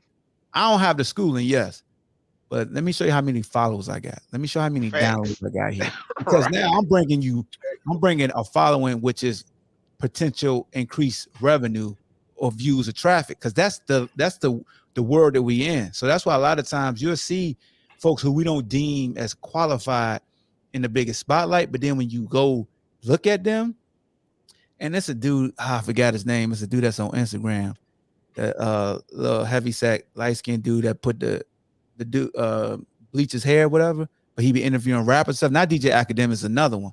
But you'll just look at him like, yo, how did they make it? But then you see the Instagram page, they got like 200,000 followers. Well, see, that that's come how I from got your boy consistency. Drip, the comedy dude you be putting on. Yeah. Country boy Wayne. Drip. It's just consistency though. Like you got to stay consistent. You got to stay consistent. You got to keep pounding the pavement, because it can get discouraging. Some days I'll jump on here, it might be like 5 people watching, but you gotta do it to where. And somebody told me you got to do it to where if you're not doing it every day, they expect on this day they know you're gonna show up. On this day they know you're gonna show up. If you aren't consistent and when you show up, then you're not gonna have a following, because people just want to see different options. You can't be a replica.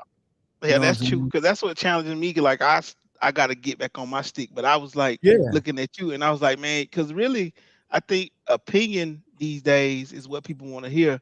But speaking on the athletes, like we talk about the talent side. I remember when I walked into this, it's called, you ever heard of FBU?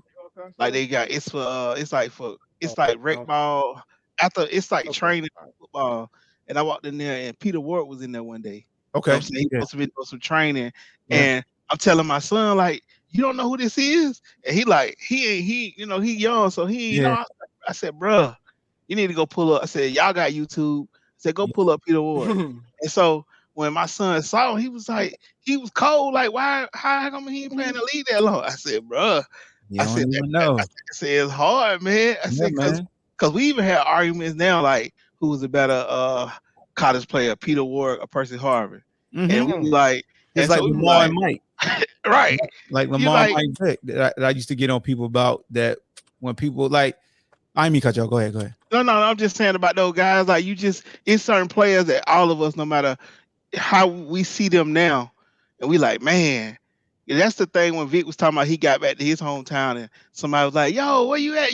That's the first question. Bro, you still playing? Because they remember you being the man. Yeah.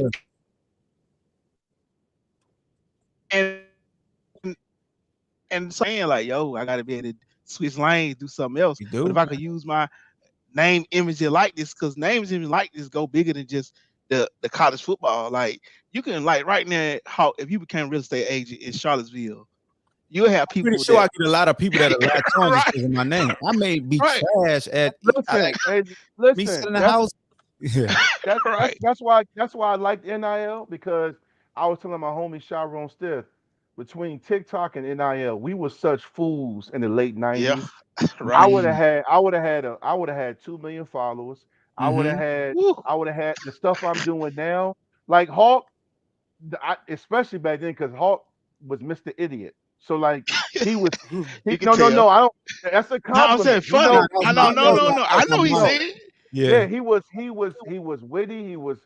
He the shut the hell up juice brand would have been worn in the stadium. He right. like him. I can tell you right now, just from his teammates' perspective, him, Poindexter, Wally. There's certain guys I played against on his team that would have benefited from, and that's why I'm excited about this because now these kids can build their brand, and it sets them up for life Sets after them up. sports. Yep. That's Right. what I'm happy about because you're right, man. Like if I had that, I don't know. I shouldn't say I know I would have had this, but I know for a fact we were doing some of the same stuff, the same conversations, the stuff we're doing now. And we could have had this opportunity back in the day. We would have gotten into some trouble, but at the same time, it would have been more of a benefit than not because the following and the stuff that we have then and now would have been huge. Like, and that's the whole thing. That's what I do. That's that's why I hate when people knock social media because for me, Mm. social media has been huge. I mean, social media for me and my movement and the stuff I'm a part of has been huge. And I think that's what I try to teach these youngins, including my own children, for use it to your advantage. But unfortunately, there's always gonna be another side to it, man. And that's the negative. You talking about the And, NFL?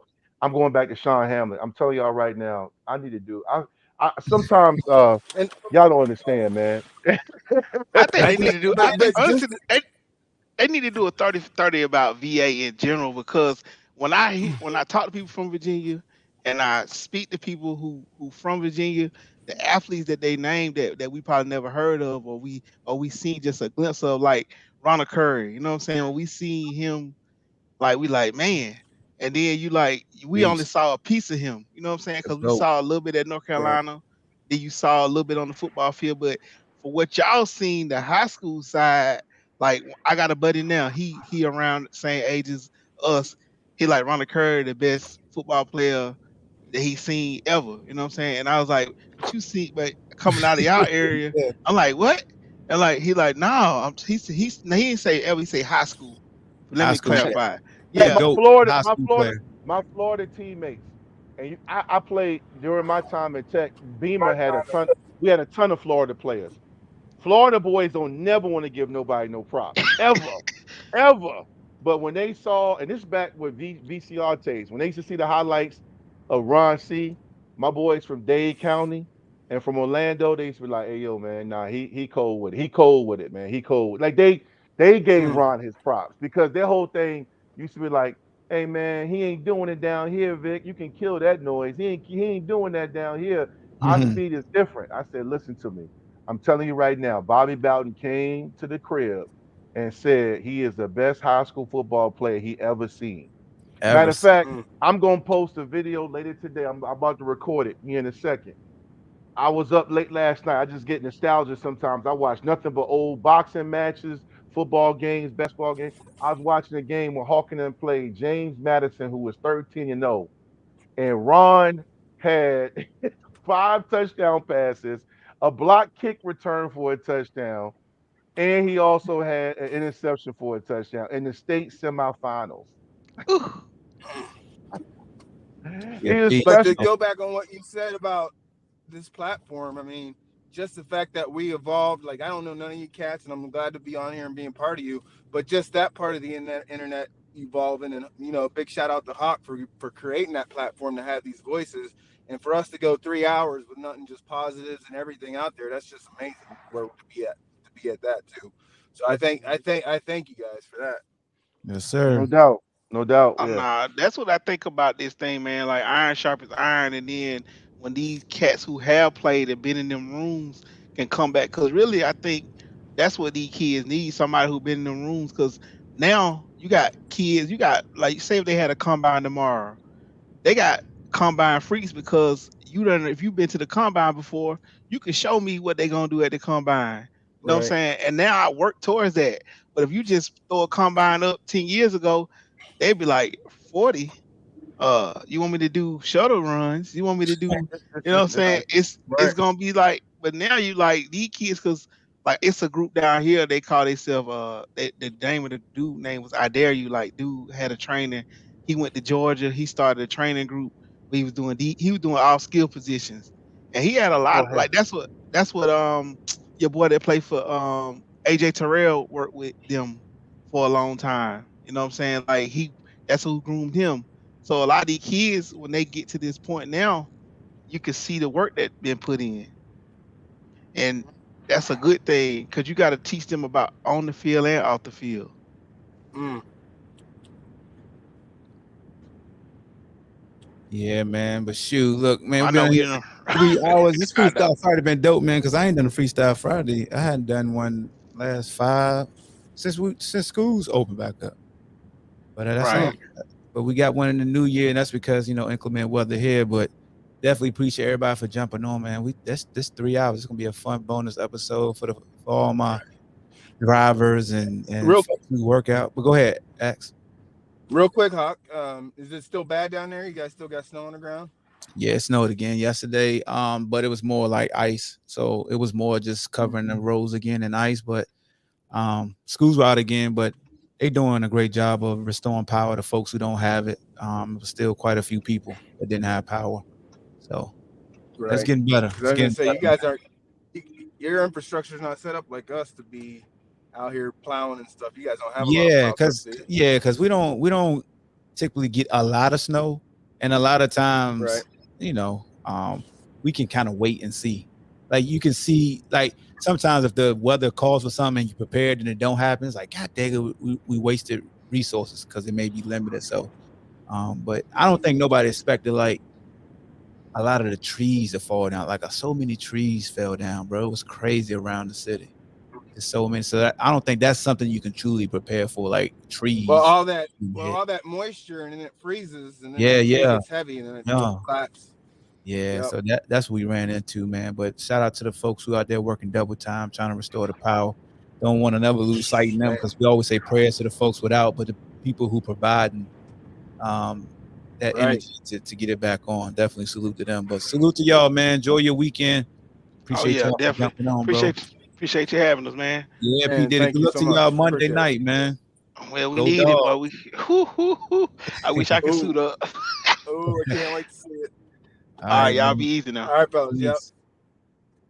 So that's all for today, man. Appreciate everybody, man. It was good to be back on StreamYard for y'all. Probably won't be able to get on. Well, I'll try to map out a day of the week to use StreamYard. But this is 3 hours. I'm gonna edit this, get this up as a bonus episode on the podcast platforms, Anchor, Spotify, iTunes, just to name a few. Also, iHeartRadio, the Ball Hawk Show podcast. Just search that if it's your first time tuning in. Appreciate you. Oh man, I went 3 hours. I ain't said salute to the sponsors, man. Salute to the sponsors, Aber Insurance. Go to Aber Insurance for all your insurance needs. That's home, business, auto, life insurance, and also Manscaped. Use the promo code the Ball Hawk Show for 20% off. Manscaped.com. All right, man. We out of here. Peace.